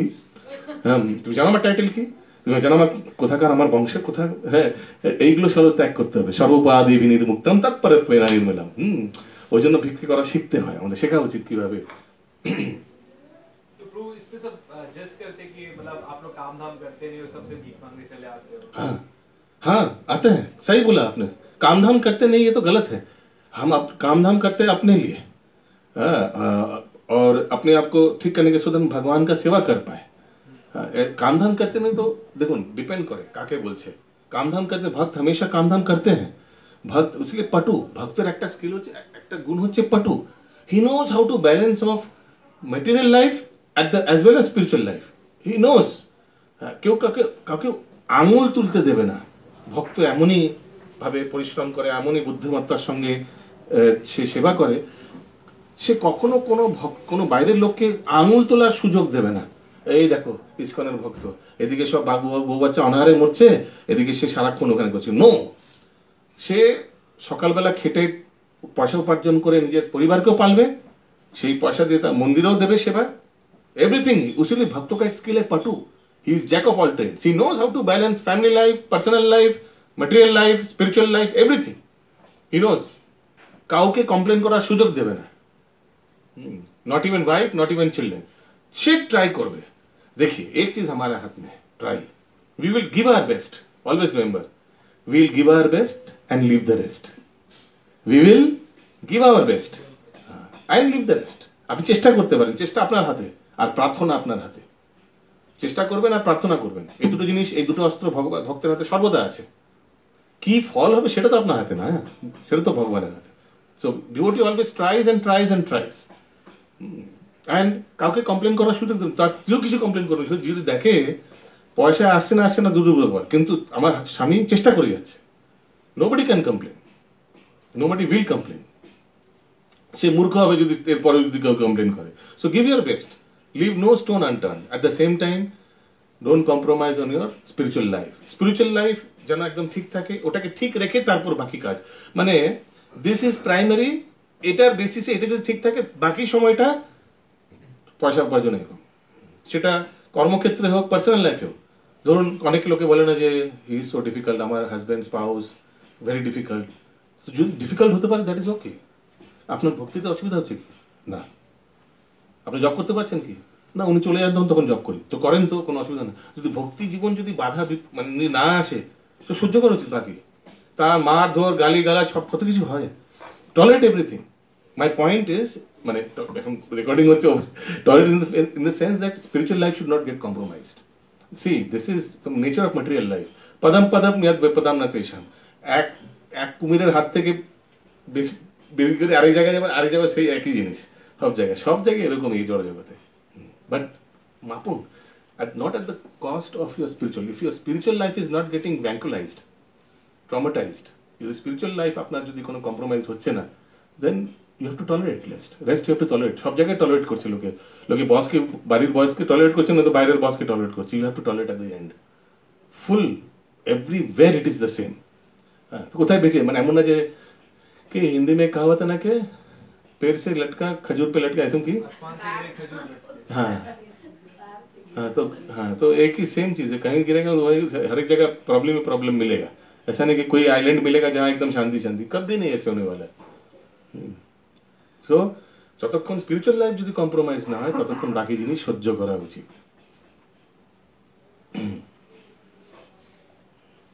হরে কৃষ্ণ। कहाँ थे हम लोग? 16 হবে। ওকে, 16 তাৎপর্য হবে নাকি? ওকে। যিনি নিরপেক্ষ, সূচি, দক্ষ, উদাসীন, উদ্বেগ শূন্য এবং সমস্ত কর্মের ফলত্যাগী, তিনি আমার প্রিয় ভক্ত। ভক্তকে টাকা পয়সা দান করা যেতে পারে, কিন্তু তিনি কখনো সেগুলি পাওয়ার জন্য সংগ্রাম করেন না। পাওয়ার জন্য সংগ্রাম করেন না মানে, এখন দেখুন, মানে সংগ্রাম মানে আলাদা জিনিস, চেষ্টা তো করেন, চেষ্টা আর সংগ্রামের মধ্যে তফাৎ আছে। কেউ দেখবেন এমন সংগ্রাম মানে কি, সংগ্রাম মানে বুঝে নিতে হবে নিজের স্পিরিচুয়াল লাইফটাকে কম্প্রোমাইজ করে সংগ্রাম করছে, বুঝতে পারছেন? চেষ্টা মানে চেষ্টা করেন, নিজের জব করে নেয়, মঙ্গলারতি করে নেয়, হ্যাঁ, প্রসাদ পেয়ে নেয়, তারপরে বেরিয়ে যায় কর্মক্ষেত্রে, সেটাকে বলে চেষ্টা। কিন্তু অনেকে আছে একটা কর্মক্ষেত্রে থেকে আরেকটা কর্মক্ষেত্র, ওখান থেকে রাত্রে আরেকটা কর্মক্ষেত্র, কল সেন্টার, তারপরে সকালবেলা উঠে আরেকটা কর্মক্ষেত্র, আছে না এরকম? আমিও দেখেছি এরকম লোক। একদম এটাকে বলে সংগ্রাম করা। তো চেষ্টা আর সংগ্রামের মধ্যে বুঝতে হবে তফাৎ কোথায়। আর শুধু এটা না যে গরিব লোকেরা এরকম করে, বড় লোকেরা এরকম করে, কারণ কি এ দিল মাঙ্গে মোর। স্পেশালি যাদের কাছে টাকা পয়সা ভর্তি, তারা দেখবেন সবচেয়ে বেশি কঞ্জুস, ঠিক না? আমরা দেখছি middle class is a good donor, হ্যাঁ, যে rich class very very poor donor actually. Donation দিতে অনেকবার মানে দ্বিধা করে, আর যদি দেয় তার পেছনে 1000টা কারণ থাকে।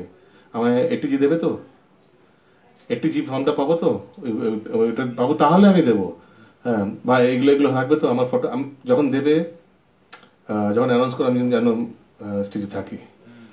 আর আমি নিজে দেখেছি স্টেজে আমরা অ্যানাউন্সও করে দিয়েছি, ওনাকে উঠে প্রাইজও দিয়ে দিয়েছি, তারপরে বলছেন একটু পরে, দাদা দাদা আমার ছেলে শ্বশুর বাড়ি তারা এসছে, আরেকবার আমার স্টেজে ওঠাও। হরে কৃষ্ণ। হ্যাঁ, আমি প্র্যাকটিক্যালি বলছি, আমি দুবার দেখেছি, এরকম দুবার দেখেছি। হ্যাঁ, তো আরেকবার প্রাইসটা, হ্যাঁ প্রাইসটা আরেকবার দেবে, ওরা এসছে, প্রাইসটা ফেরত দিয়েছে। তো আমরা আবার ডেকেছি, তখন স্টেজে এসছে পুরো শ্বশুরবাড়ি, ছেলের শ্বশুরবাড়ি সবাইকে নিয়ে স্টেজে উঠিয়েছে, তারপরে ওনার সামনে প্রাইসটা দেওয়া হয়েছে। তো হ্যাঁ, তো ঠিক আছে, এনা তেনা প্রকারে না, কৃষ্ণে মানানে হয়েছে তা। হ্যাঁ, কোথায় ছিলাম আমরা? হ্যাঁ, ভগবানের কৃপায় যদি আপনা থেকেই তার কাছে টাকা পয়সা আসে, তাতে তিনি বিচলিত হন না। ভক্ত স্বাভাবিকভাবেই দিনে 2 বার স্নান করেন এবং ভগবানের সেবার জন্য খুব সকালে ঘুম থেকে ওঠেন। তো আপনার থেকে যদি টাকা পয়সা আসে, তাতে তিনি বিচলিত হন না, কারণ কি এটা খুব স্বাভাবিক। দেখবেন, বিবেচনা করে দেখুন আমি ঠিক বলছি কিনা ভুল বলছি। দৈবক্রমে কখনো যদি আপনার হাতে ভালো টাকা আসে, দেখেছেন একটা শরীরে একটা বল চলে আসে, ঠিক বলছি না ভুল বলছি, একটা শক্তি চলে আসে। হিন্দি में इसको बोलते हैं पैसे के गरम। হ্যাঁ দেখেছেন, ঠিক বলছি? হ্যাঁ, এই গরমে একটা একটা হাতে একটা স্ট্রেংথ চলে আসে যেমন। হ্যাঁ, তো কিন্তু ভক্তের কাছে এগুলো কখনোই হয় না। ভক্ত যদি টাকা পেয়ে থাকে সে উদাসীন থাকে, কারণ কি সে জানে এই টাকাটা ভগবানের সেবাতেই লাগবে, আর লাগাবো কারণ কি না হলে আমি মায়ায় পড়বো। মানে কখনো যদি উইনফল প্রফিট হয়, উইনফল প্রফিট বললেন, আপনি ধরুন প্রত্যেক মাসে আপনি 50,000 টাকা বেতন পান, কিন্তু হঠাৎ করে কোনো একটা কিছু দৈবক্রমে কি বলবো, কেবিসি না লটারি কি বলবো, হ্যাঁ 9.5 লাখ টাকা চলে এসছে আপনার হাতে, উইনফল প্রফিট। হ্যাঁ, হ্যান্ডেল করবো কি করে? ভক্ত ইমিডিয়েটলি এটাকে জানে এটা ভগবান আমায় পাঠিয়েছে এটাকে পরীক্ষায় নেওয়ার জন্য। লোকে এই 9.5 লাখ টাকা কিভাবে খরচা করব, কি করব, এটা বলে অন্তত মাস দেড়েক জব করতে পারবে না। জব মানে হরে কৃষ্ণ জব কথা বলছি, জব করতে পারবে না। এটার ব্যাপারেই মাথায় ঘুরবে সারাক্ষণ, রাত্রে ঘুম হবে না, এই হবে না। মঙ্গল আরতির সময় আরতি করছে কিন্তু ভাবছে কি করবো, টাকা কি করবো, ঠিক না? সারাক্ষণ ওটাই মাথায় ঘুরে বেড়াবে। তারপরে লাস্টে মনে পড়বে এটা ভুল করে ক্রেডিট হয়েছে, যা ব্যাংক বলছে টাকাটা ফেরত দাও, বাই মিস্টেক চলে গেছে তোমার অ্যাকাউন্টে। হরে কৃষ্ণ, টাকাটাও পেলাম না, এদিকে 1.5 মাস আমার ভালোভাবে জব হলো না। হ্যাঁ, হরে কৃষ্ণ। ওকে, তাতে তিনি বিচলিত হন না। ভক্ত স্বাভাবিকভাবেই দিনে 2 বার স্নান করেন, এবং এখানে স্নান করেন কেন বলছেন? কারণ কি এখানে দেখুন একটি গুণ আছে, সূচি। ওকে, ইয়া, এবং ভগবানের সেবার জন্য খুব সকালে ঘুম থেকে ওঠেন, তাই তিনি স্বভাবতই অন্তরে ও বাইরে অত্যন্ত নির্মল। ভক্ত সর্বদাই সুদক্ষ, কারণ জীবনের সমস্ত কর্মের যথার্থ উদ্দেশ্যে সম্বন্ধে তিনি সম্পূর্ণভাবে অবগত, এবং প্রামাণিক শাস্ত্র সম্বন্ধে সর্বতভাবে নিঃসন্দেহ। ওই জন্য ভক্তকে সুদক্ষ মানে স্কিলফুল, না স্কিলফুল তো পটু। দেখুন অনেক জিনিস যেগুলো আমরা জীবনে করিনি সেগুলো কিন্তু ভক্ত করে। হয়তো কেউ কখনো কিচেনে ঢুকেনি, আইআইটি খড়গপুর পাস আউট, কিন্তু ইসকনে এসে কিন্তু সেও কিন্তু কিচেনে একদম হেড ইন চার্জ হয়ে গেছে, পরবর্তীকালে রান্না করে গুরু মহারাজদের প্রসাদ পাওয়াচ্ছেন, আছে এরকম অনেক। ভক্তরা কখনো যদি কোনো সেবা দেন, সে বলবে না যে আমি তো এগুলো জীবনে কিছু করিনি। আমি গোপীগীত প্রভুকে কতবার দেখেছি, আমি বলছি আজ থেকে 20 বছর আগেকার কথা। গোপীগীত প্রভু আমি দেখেছি আমাদের ভক্তিলিক্ষ কখনো যদি কোনো প্রোগ্রাম হতো, উনি গাড়ি চালিয়ে যেতেন, তখন একটা ছোট্ট একটা মারুতি 800 ছিল আমাদের, গাড়ি চালিয়ে যেতেন, ওখানে রান্না করতেন, রান্না মানে একদম ফার্স্ট ক্লাস রান্না করতেন, সব আইটেম জানেন রান্না করতে। তারপরে কীর্তন করাতেন, কীর্তন প্রোগ্রামে মৃদঙ্গ, ওনার কীর্তন তো অসাধারণ।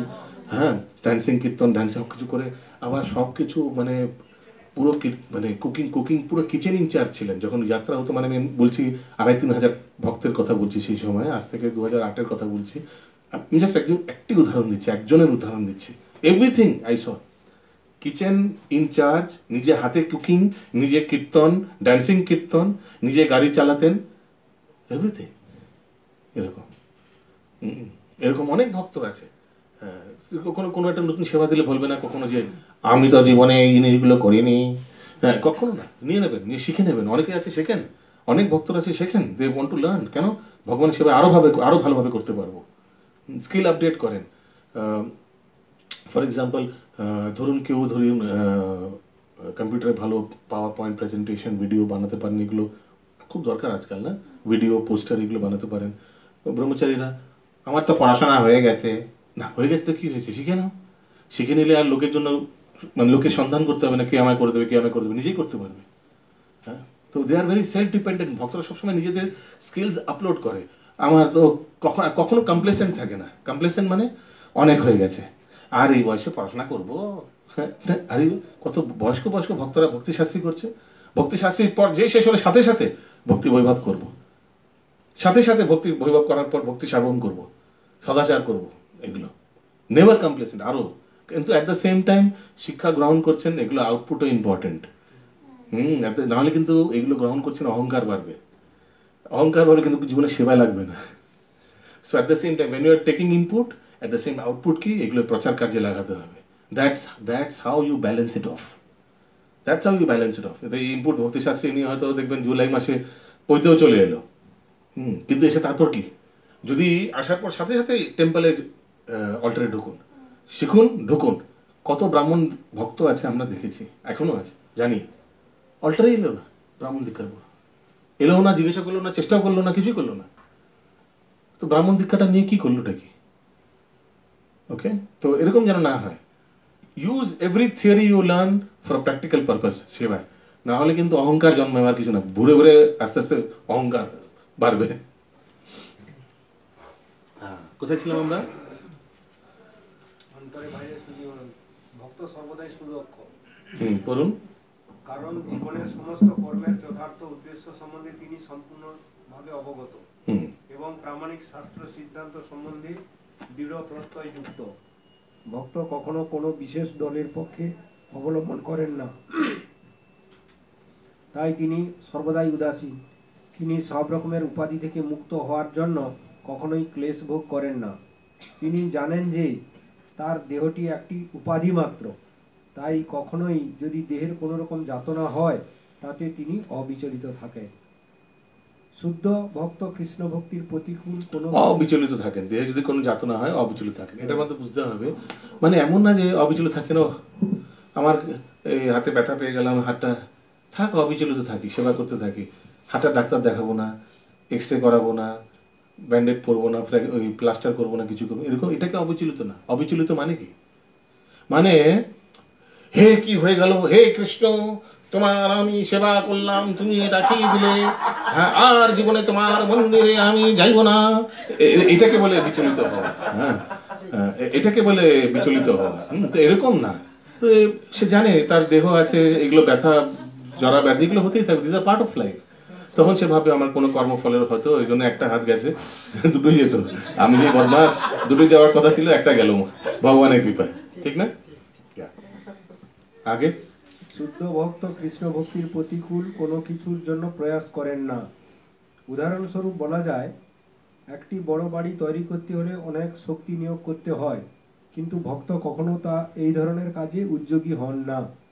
যদি তা তার ভগবত ভক্তিতে উন্নতির সহায়ক না হয়, তিনি ভগবানের জন্য মন্দির তৈরি করতে পারেন এবং সেই জন্য সমস্ত রকমের উদ্বেগ সহ্য করতে পারেন, কিন্তু তিনি তার আত্মীয় স্বজনদের জন্য বড় বড় বাড়ি তৈরি করার জন্য প্রয়াসী হন না। হরে কৃষ্ণ। দেখুন, কারণ কি তার উদ্দেশ্য ক্লিয়ার, সে জানে আত্মীয় স্বজনদের বড় বড় বাড়ি করে দেবো, ইন্দ্রতৃপ্তি করবে, জীবনে আসবেও না, আসেও নি।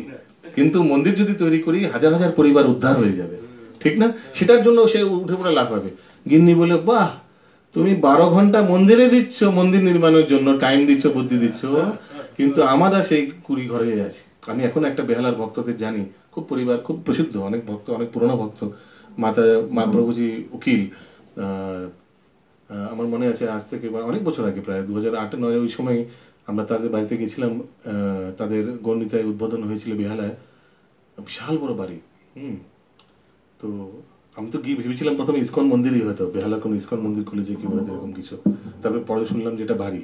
তারপরে যখন আমরা বাড়ি ফিরে যাচ্ছি, প্রসাদ পেয়ে বাড়ি যাবো, সেই তখন দেখে এই ঠিক এত বড় কম্পাউন্ডের বাইরে যখন দারবানদের একটা হয় না, ছোট একটা ঘর, কুড়ে ঘর মতো হয়, একদম গেটের সামনে, ওরকম সামনে স্বামী স্ত্রী, তাদের সন্তান ছিল না, নেই, তারা ওখানে থাকতেন। মানে দারবানের কোয়ার্টারের মতো ছোট রুম, বাড়ির মালিক, আর বিশাল বড় কম্পাউন্ডের বাড়ি, মাঝখানে বাড়ি নির্মাণ করে পুরোটা মন্দির করে দিয়েছে। হ্যাঁ, আমি মানে একদম চোখে দেখায় এটা। তো একদম একদম এমন অ্যানাউন্স করেছে বা দেখিয়েছে আমাদের বাড়ি ওইটা, কিচ্ছু না, আমি জানতামই না। বাইরে বেরোনোর সময় আমরা একজন বলে এখানে থাকেন ওনারা, ওটা পুরোটা মন্দির করে দিয়েছেন, আর ভক্তরাই ওটা চালান। তো এই কথাই মনে পড়লো আগে।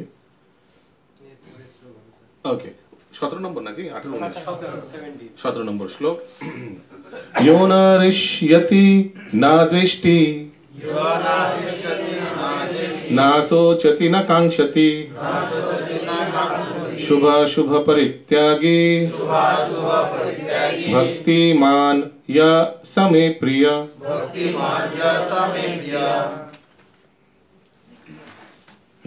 পড়ুন কেউ। যিনি প্রিয় বস্তুর প্রাপ্তিতে হৃষ্ট হন না এবং অপ্রিয় বস্তুর প্রাপ্তিতে দ্বেষ করেন না। যিনি প্রিয় বস্তুর বিয়োগে শোক করেন না, অপ্রাপ্ত ইষ্টবস্তু আকাঙ্ক্ষা করেন না, এবং শুভ ও অশুভ সমস্ত কর্ম পরিত্যাগ করেছেন, এবং যিনি ভক্তিযুক্ত, তিনি আমার প্রিয় ভক্ত। তারপর যা শুদ্ধ ভক্ত বৈষয়িক লাভ ও ক্ষতিতে উৎফুল্ল অথবা বিমর্ষ হন না। তিনি পুত্র অথবা শিষ্য লাভের আকাঙ্ক্ষা করেন না, এবং তা না পেলে তিনি দুঃখিতও হন না। তার প্রিয় বস্তু হারিয়ে গেলে তিনি অনুতাপও করেন না। তেমনি তার ঈপ্সিত বস্তু না পেলে তিনি বিমর্ষ হন না। তেমন আমরা দেখতে পাই ঠিক শিবাসের পুত্র মৃত্যু হয় না, তখন মহাপ্রভুর একদম কীর্তনে সবাই একদম মত্ত।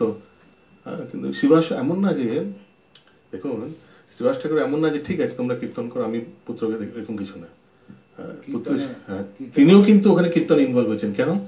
কারণ কি শ্রীবাস যদি না থাকতো ওখানে, মহাপ্রভু প্রথমে বলতেন কোথায় গেল শ্রীবাস, তখন একজন কেউ বলতো এই জন্য এই হয়েছে, তখন মহাপ্রভুর কীর্তনে বাধা হতো, ব্যাঘাত হতো। তো ওই জন্য উনি ওখানে প্রেজেন্ট ছিলেন। ভাবুন।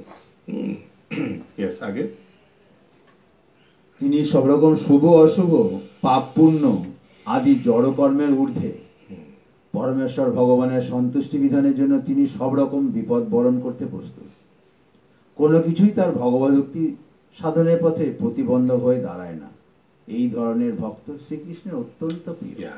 তিনি সব রকমের শুভ অশুভ পাপ পুণ্য আদি জড়কর্মের ঊর্ধ্বে। তো যারা ইন্টেলিজেন্ট ম্যাচিওর্ড ভক্ত, তারা বাড়িতে যখন এরকম পুণ্য মানে শুভ অশুভ কোনো কর্ম হচ্ছে, ধরুন যজ্ঞ টজ্ঞ হচ্ছে, বাড়ির এমনি অনেক কিছু হতেই থাকে না, তারা পরিবারের লোক হয়তো ভক্ত হতে পারেনি, তো এই ভক্ত কি করেন ওই সময়? নিজের কাজ করেন, পুরো অনুষ্ঠানটা অ্যাটেন্ড করে। এটাই করা উচিত। কেন? বাকিরা হতে পারেনি এখন অবধি, তাদের যেন মনে করা উচিত না যে এ দেখো, হ্যাঁ ইস্কনে গেছে, এখন আমাদের পারিবারিক একটা অনুষ্ঠান হচ্ছে, সেখানে সে সামনে বসেও নেই। তো নিজেকে ওখানে উপস্থিত রাখতে পারেন, কিন্তু মনটা কিন্তু ভগবানের চরণে। এটা হচ্ছে ম্যাচিওর ভক্তের লক্ষণ। এতে কি হবে? এতে সে অনেক দিন ধরে ভালোভাবে উইদাউট এনি বাধা বিপত্তি ভক্তি করতে পারবে, প্লাস তাকে দেখে বাকিদেরও আসার সম্ভাবনা অনেক বেশি। এর বিপরীতটা নিন, যে চার পাঁচটা কথা বলে সামনেও যাচ্ছে না, ধর কি এরা, হ্যাঁ দেবী দেবতা পুজো করছে, এরা নরকে যাবে, এরকম করে, হ্যাঁ আমি অন্য ঘরে চলে যাচ্ছি, চার পাঁচটা ভক্তকে ফোন করে ওই ঘরে কীর্তন করছে, এদিকে বাইরে বাড়ির সব বড়রা সিনিয়ররা হোমযজ্ঞ করছে। তো এতে নেগেটিভ হবে, কখনো তারা তো আসবেও না, বরং একে বলবে একেও বের করো এখান থেকে, একে বের করো, দেখো আমরা এখানে অনুষ্ঠান করছি, এত বুড়ি কীর্তন করছে জোরে জোরে, ঠিক না? 18-19 নম্বর শ্লোক। সমা সত্রৌ চ মিত্রে চ তথা মানপমানয়ো শীতোষ্ণ সুখ দুঃখেষু समासंग विवर्जित तुल्य निंदा स्तुतिर्मौनी संतुष्टो केन केनचित् अनेकेत स्थिर मतिर भक्तिमान में प्रियो नर। नेक्स्ट। যিনি শত্রু মিত্রের প্রতি সমবুদ্ধি, যিনি সম্মানে ও অপমানে, শীত ও গরমে, সুখে ও দুঃখে এবং নিন্দা ও স্তুতিতে সমভাবাপন্ন, যিনি কুসঙ্গ বর্জিত সংযত বা যৎকিঞ্চিত লাভে সন্তুষ্ট, দৃঢ় শক্তিশূন্য এবং যিনি স্থির বুদ্ধি ও আমার প্রেমময় সেবায় যুক্ত, সেই রকম ব্যক্তি আমার অত্যন্ত প্রিয়। তাৎপর্য: ভক্ত সর্বদাই সব রকম অসৎসঙ্গ থেকে মুক্ত থাকেন। কখনো কখনো কেউ প্রশংসিত হয়, মুক্ত থাকেন, অসৎসঙ্গ থেকে মুক্ত থাকেন, কিন্তু উপস্থিত থাকতে পারে। তো চাকরি বাকরির ক্ষেত্রেও উপস্থিত থাকতে পারেন, কিন্তু মুক্ত থাকে, ঠিক না? ঠিক যেমন পদ্ম ফুলের মতো, পদ্ম পাতার মতো না? বাড়িতেও সবাই ভক্ত হবে এটা জরুরি নেই, হ্যাঁ, কিন্তু সে কিন্তু থাকে, উপস্থিত থাকে। এরকম না যে অনেকে বলে বাড়িতেই যাবো না, ইস সব অভক্ত, ভাল লাগে না, বাড়িতেই যাবো না, এরকম হয় না অনেকে? এরকম কখনো করা উচিত না। আগে এবং কেউ নিন্দিত হয়, সেটি হচ্ছে মানব সমাজের স্বভাব। কিন্তু ভক্ত সর্বদাই কৃত্রিম প্রশংসা ও নিন্দা, সুখ অথবা দুঃখ থেকে মুক্ত থাকেন। তিনি অত্যন্ত সহিষ্ণু। তিনি কৃষ্ণ কথা ছাড়া আর কোনো কথাই বলেন না, তাই তাকে বলা হয় মৌন। মৌন শব্দের অর্থ এই নয় যে কারো কথা বলা উচিত নয়। মৌন শব্দের অর্থ হচ্ছে বাজে কথা না বলা। প্রয়োজনীয় কথাই কেবল মানুষের বলা উচিত, এবং ভক্তের কাছে সবচেয়ে প্রয়োজনীয় কথা হচ্ছে পরমেশ্বর ভগবানের জন্য কথা বলা। ভক্ত সর্ব অবস্থাতেই সুখী। তার ভাগ্যে কখনো অত্যন্ত সুস্বাদু খাবার জুটতেও পারে, কখনো নাও জুটতে পারে, কিন্তু তিনি সর্ব অবস্থাতেই সন্তুষ্ট। তার বাসস্থানের কোনো সুযোগ সুবিধার জন্য তিনি কখনো যত্ন করেন না। তিনি কখনো গাছের নিচে থাকতে পারেন, কখনো আবার বিরাট প্রাসাদ ও অট্টালিকাতেও থাকতে পারেন, কিন্তু তিনি কেবল কিছুর প্রতি আকৃষ্ট নন। তিনি হচ্ছেন অবিচলিত, কারণ তিনি সত্য সংকল্প ও জ্ঞানী। আজকে আমি শুনছিলাম এই অ্যালফ্রেড ফোলে অম্বরীশ মহারাজ প্রভুর ব্যাপারে বলছিলেন। কোন কি প্রোগ্রাম হচ্ছিল, অম্বরীশ মহারাজ প্রভু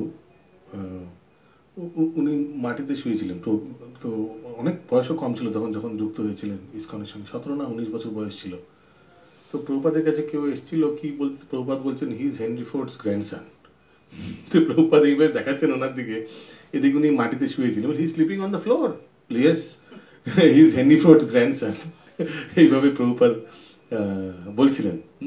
তো ওই জন্য মানে আমি এই জন্য বলতে চাইছি এটা, কারণ কি ভক্ত মানে ভক্তের জন্য কোনো বিলাসতা এগুলো কোনো মাইনে রাখে না অ্যাকচুয়ালি। মিনিমাম বেসিক থেকে বেসিকভাবে থাকে আর পছন্দে থাকে। হ্যাঁ, অনেক ভক্তরা দেখবেন এই চাতুর্মাসে মাটিতে এগুলো লেখে নিয়ম টিয়ম আছে, হ্যাঁ বিচালি এক্সেট্রা, ভালো মানে আর পরবর্তীকালে সেটা কন্টিনিউ করে, ভালো লেগে গেছে।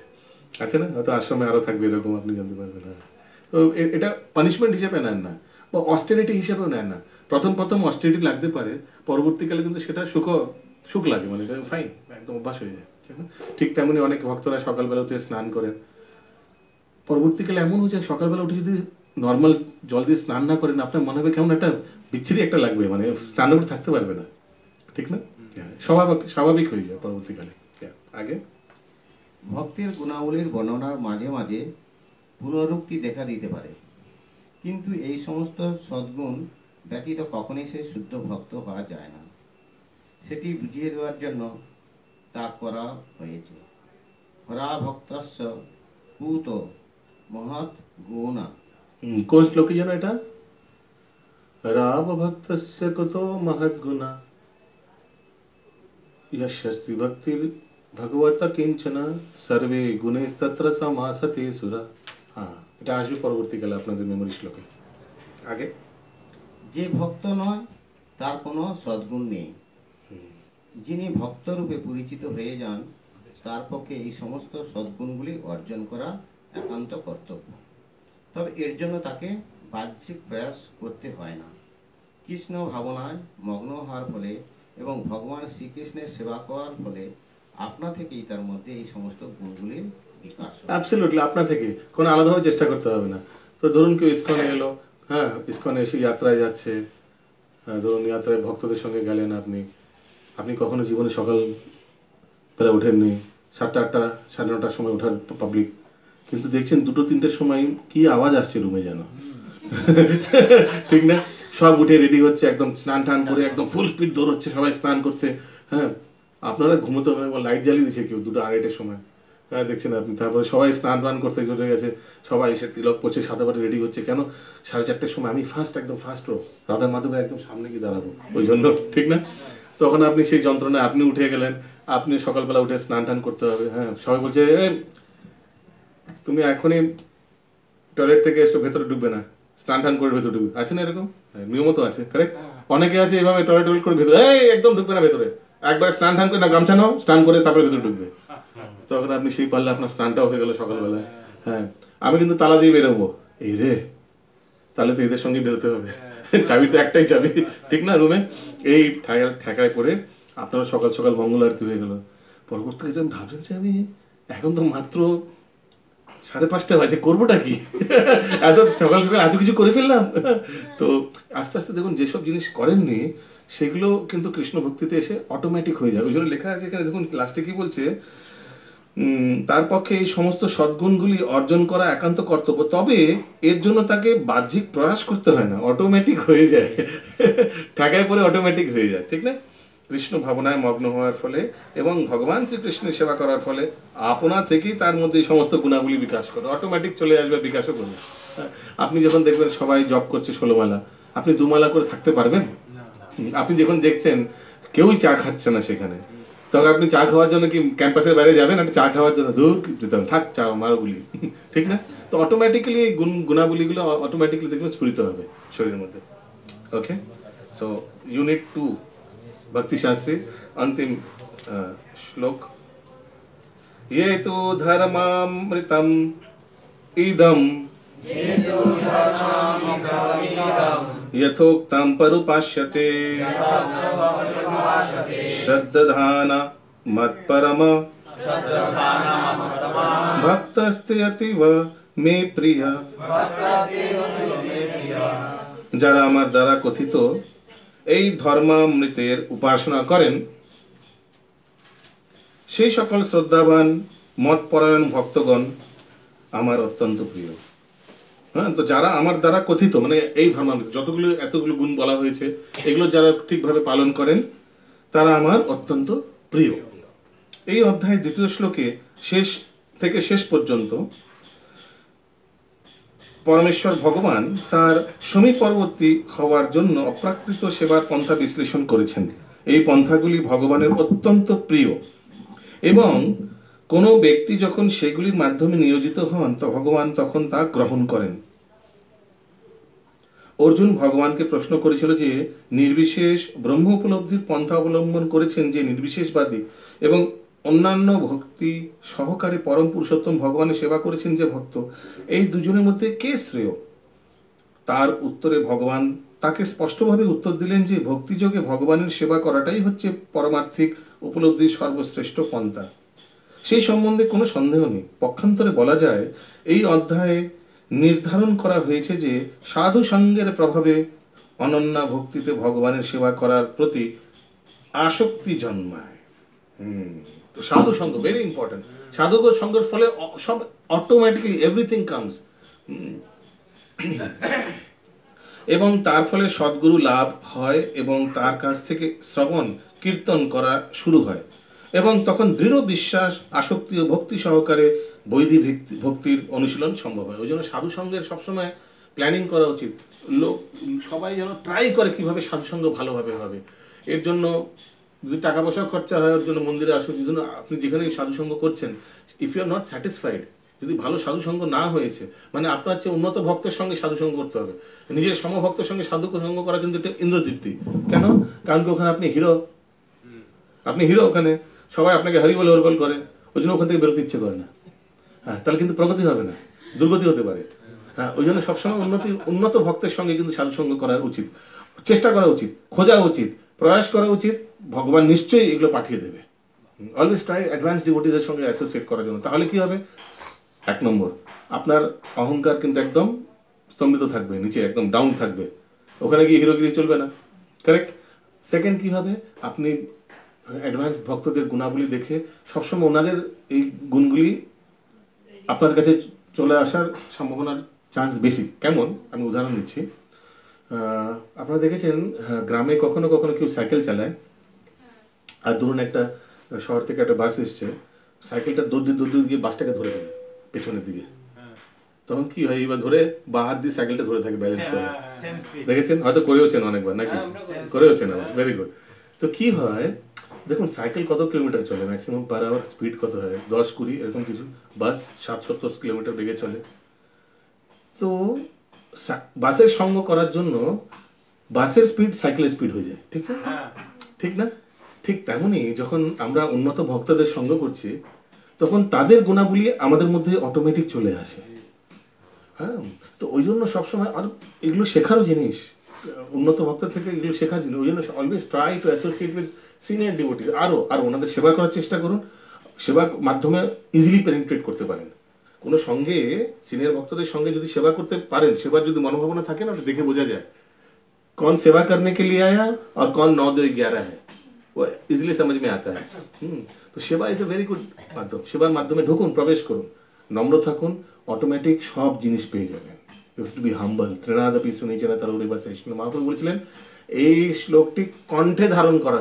ওই জন্য দেখবেন রাধা কুণ্ডে গেলে দেখবেন যারা এই কণ্ঠিমালা বিক্রি করে, দেখবেন অনেকগুলো কণ্ঠিমালা বিক্রি করে, ওখানে পাওয়া যায় ত্রিনাদপি সুনিচেনা তরু রেবা সহিষ্ণু আমানিনা মানেদিনা কীর্তনে সদাহরি, আছে ওরকম? হ্যাঁ আছে, পাওয়া যায় দোকানে, আছে। কারণ কি মহাপ্রভু বলে দিয়েছে এইটা কণ্ঠে ধারণ করবেন, ওইবার কি করে কণ্ঠিমালা বানিয়ে ধারণ করে। হরে কৃষ্ণ। কিন্তু জীবনে এটা ধারণ করা উচিত। তো দেখবেন এভরিথিং উইল কাম অটোমেটিক্যালি। আর humble person gets everything. One is humble, যে নম্র, সে সবকিছু পেয়ে যায় জীবনে। আর যারা উদ্দণ্ড তারা দেখবেন even if they are talented, even if they are deserving, কিন্তু পাওয়া মুশকিল হয়ে যায়। যারা সাধারণ সিম্পল দেখবেন everything comes on its own. ওই জন্য we have to try to be humble, everything will flow on its own। ওই জন্য ত্রিনাদাপি সুনিচেনা মহাপ্রভু কেন বলেছেন এই শ্লোকটাকে কণ্ঠে ধারণ করার জন্য। কোথায় ছিলাম আমরা? আগে পড়ুন, পড়ুন কেউ। এই অধ্যায়ে এই পন্থা অবলম্বন করার পরামর্শ দেওয়া হয়েছে। সুতরাং আত্মা উপলব্ধির জন্য পরম পুরুষোত্তম ভগবানের শ্রী পাদপদ্মে আশ্রয় লাভের জন্য ভক্তিযোগী যে পরম পন্থা, সেই সম্বন্ধে কোনো সন্দেহ নেই।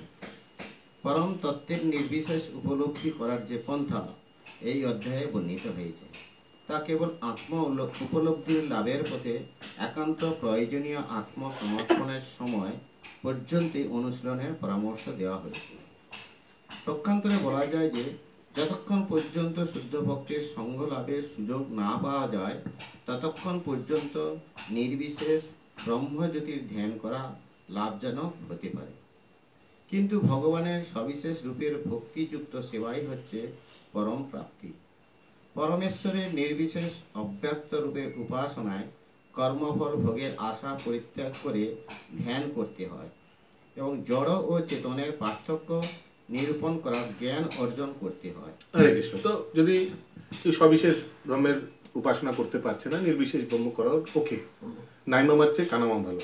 যদি আমি আপনাদের চয়েস দিই, নাস্তিক ভালো না নির্বিশেষবাদী ভালো, কি বলবেন? অবভিয়াসলি নির্বিশেষবাদী ভালো। কেন? সে এই উপাসনা করতে করতে কোনোদিন সবিশেষ আসবে। ওকে, আগে শুদ্ধ ভক্তের সঙ্গলাভ না করা পর্যন্ত এই পন্থার প্রয়োজনীয়তা আছে। কিন্তু সৌভাগ্যক্রমে কেউ যদি সরাসরিভাবে অন্যান্য ভক্তিতে ভগবানের সেবা করার সৌভাগ্য অর্জন করেন, তাহলে তাকে আর ক্রমোন্নতির মাধ্যমে পরধর্ম সাধনের পথে পরমার্থ সাধনের পথে এগোতে হয় না।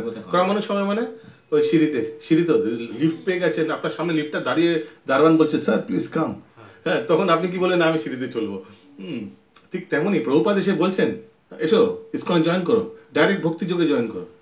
সেই সময় আপনি যদি বলেন না না আমি প্রথমে কর্মযোগ, দেখো ভগবান যেভাবে ক্রম অনুসারে দিয়েছে গীতাতে, আমি সেভাবে চলবো, তো এটাতে আপনার মূর্খতা হবে। কারেক্ট? আগে কেউ যদি সরাসরিভাবে অন্যান্য ভক্তিতে ভগবানের সেবা করার সৌভাগ্য অর্জন করেন, তাহলে তাকে আর ক্রমোন্নতির মাধ্যমে পরমার্থ সাধনের পথে এগোতে হয় না। ভগবদ গীতার মধ্যে আগের 6টি অধ্যায়ে ভগবত ভক্তি সম্বন্ধে যা বর্ণনা করা হয়েছে তা অত্যন্ত সহজ সাধ্য। এক ভক্ত ছিলেন খুব মানে কট্টরতা, যেভাবে দিয়েছেন সেভাবে, তো যেভাবে ভগবান দিয়েছেন সেভাবে আমরা ক্রম অনুসারে করবো, নো একদম যেভাবে একদম। তো এরকম কট্টরতা করতে গিয়ে মানে কি মূর্খতা করেন সে, এই উদাহরণে আসে যে সে তার গুরুদেবের সঙ্গে মরুভূমিতে যাচ্ছিলেন। শুনেছেন এই ঘটনাটি? মরুভূমিতে যাচ্ছিলেন, তো মরুভূমিতে সে আগে বসে আছে, পেছনে গুরুদেব, ঠিক আছে? তো অনেক জিনিসপত্র নিয়ে যাচ্ছিলেন, তো হঠাৎ করে জিনিসপত্রগুলো পড়েও যাচ্ছিল, এখান থেকে পড়ে যাচ্ছে জিনিসপত্র, শুনেছেন এটা? পড়ে যাচ্ছে। তো গুরুদেব বসে আছে, তুলছো না কেন? আপনি বলবেন তারপরে তো তুলবো। হ্যাঁ তোলো, যারা জিনিস পড়ে যাবে তোলো, যেটা বলার কি আছে আবার এটা? তো সে তখন সাথে সাথে নেমে তুলে দিয়েছে, যা বলবেন তাই করবেন, দিমাগ ইস্তেমাল নেই করনা হ্যাঁ। তারপরে একটু পরে চলছে, তো সেই উটটায় মল ত্যাগ করছে, সে সাথে সাথে নেমে গিয়ে মলগুলো তুলতে শুরু করে দিয়েছে।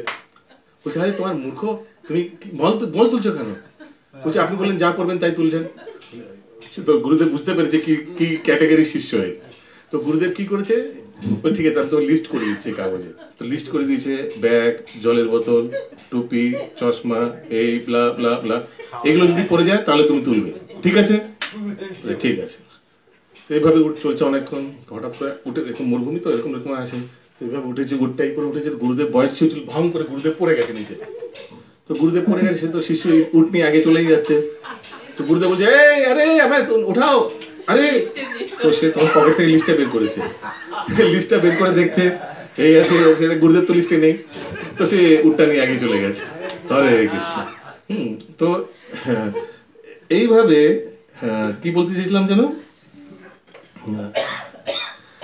মানে এই ক্রম অনুসারে যেভাবে দিয়েছে সেইভাবে, এরকম ভাবে না, we have to be smart enough. ওই জন্যই বলা হয়েছে কৃষ্ণ ভক্তি ভক্ত বড়ই চতুর। হ্যাঁ, কেউ রাস্তা দেখাচ্ছেন, প্রভুপাদ রাস্তা দেখাচ্ছেন ডাইরেক্ট ভক্তি যোগে, এভাবে নাকটা ধরার রাস্তা দেখাচ্ছেন না, না না, ক্রম অনুসারে, প্রথমে কর্মযোগ, তারপরে ধ্যান যোগ, তারপরে এতে কি হবে অনেক বছর চলে যাবে। ওই জন্য দেখবেন প্রভুপাদ কি করেছেন, কর্মযোগের চ্যাপ্টারেও তাৎপর্যে প্রভুপাদ ভক্তিযোগ দিয়েছেন, হ্যাঁ কি না? ওটা দূরের কথা, ইন্ট্রোডাকশনে দেখবেন, ইন্ট্রোডাকশনও প্রভুপাদ একদম খুলে ভক্তিযোগের ব্যাপারে বলেছেন। কেন? অনেকে হয়তো ইন্ট্রোডাকশন পড়েই শুয়ে যাবে, ঠিক না, হয়তো আগে শ্লোক অব্দি পৌঁছবে না, তাদের কি হবে? তো প্রভুপাদ এত কৃপাময়ী, সেখানে ইন্ট্রোডাকশন ভূমিকাতেও দিয়ে দিয়েছেন। ইয়েস, আগে ভগবদ গীতার মধ্যে মধ্যভাগের 6টি অধ্যায়ে ভগবত ভক্তি সম্বন্ধে যা বর্ণনা করা হয়েছে তা অত্যন্ত সহজ সাধ্য। এই পন্থায় দেহ ধারণ করার জন্য জড় বস্তু বিষয়ক দুশ্চিন্তা করতে হয় না, কারণ ভগবানের কৃপায় সবকিছুই আপনা থেকেই সম্পাদিত হয়ে যায়। যেমন আমি বলছিলাম, অটোমেটিক্যালি হয়ে যায় ভক্ত সঙ্গে, ঠিক না? ইতি ভক্তিযোগ নামক শ্রীমদ ভাগবত গীতার 12 অধ্যায়ের ভক্তি বেদান্ত তাৎপর্য সমাপ্ত সমাপ্ত সমাপ্ত। भगवद गीता की जय, श्रील प्रभुपाद की जय, समवेत गौर भक्त वृंद की जय, गौर प्रेमानंदे, हरि हरि बोल। हरे कृष्णा। অশেষ অশেষ ধন্যবাদ, আপনারা সময় দিয়ে খুব সুন্দরভাবে এই ভক্তি শাস্ত্রী অধ্যয়ন করছেন। আশা করি আপনাদের খুব ভালো রাধা গোবিন্দের কৃপায় পারমার্থিক উন্নতি কল্যাণ হবে। আর আমার যদি এই কয়েকটি ক্লাসের কোনো ভুল হয়ে থাকে, জানতে অজান্তে, দয়া করে আপনারা ক্ষমা করে দেবেন। You are wonderful devotees. আশীর্বাদ করবেন যেন আমিও ভালোভাবে ভক্তিপরায়ণ হয়ে যা হরিগুরু বৈষ্ণবরা শিখিয়েছেন সেইভাবে সেগুলোকে স্মরণ করে এগোতে পারি ভক্তিযোগে। হরে কৃষ্ণ হরে কৃষ্ণ, কৃষ্ণ কৃষ্ণ হরে হরে, হরে রাম হরে রাম, রাম রাম হরে। ওকে, সো আপনাদের নেক্সট ইউনিট মনে হয় খুব সম্ভবত 9 তারিখে শুরু হচ্ছে, না? ডেট দিয়ে দিয়েছেন না? নেক্সট ইউনিট 9 তারিখে খুব সম্ভবত শুরু হচ্ছেন। হিজ গ্রেস খুব সম্ভবত পালক পার্থসারথী প্রভু ওটা করাবেন, ইউনিট 3 ভগবদ গীতা।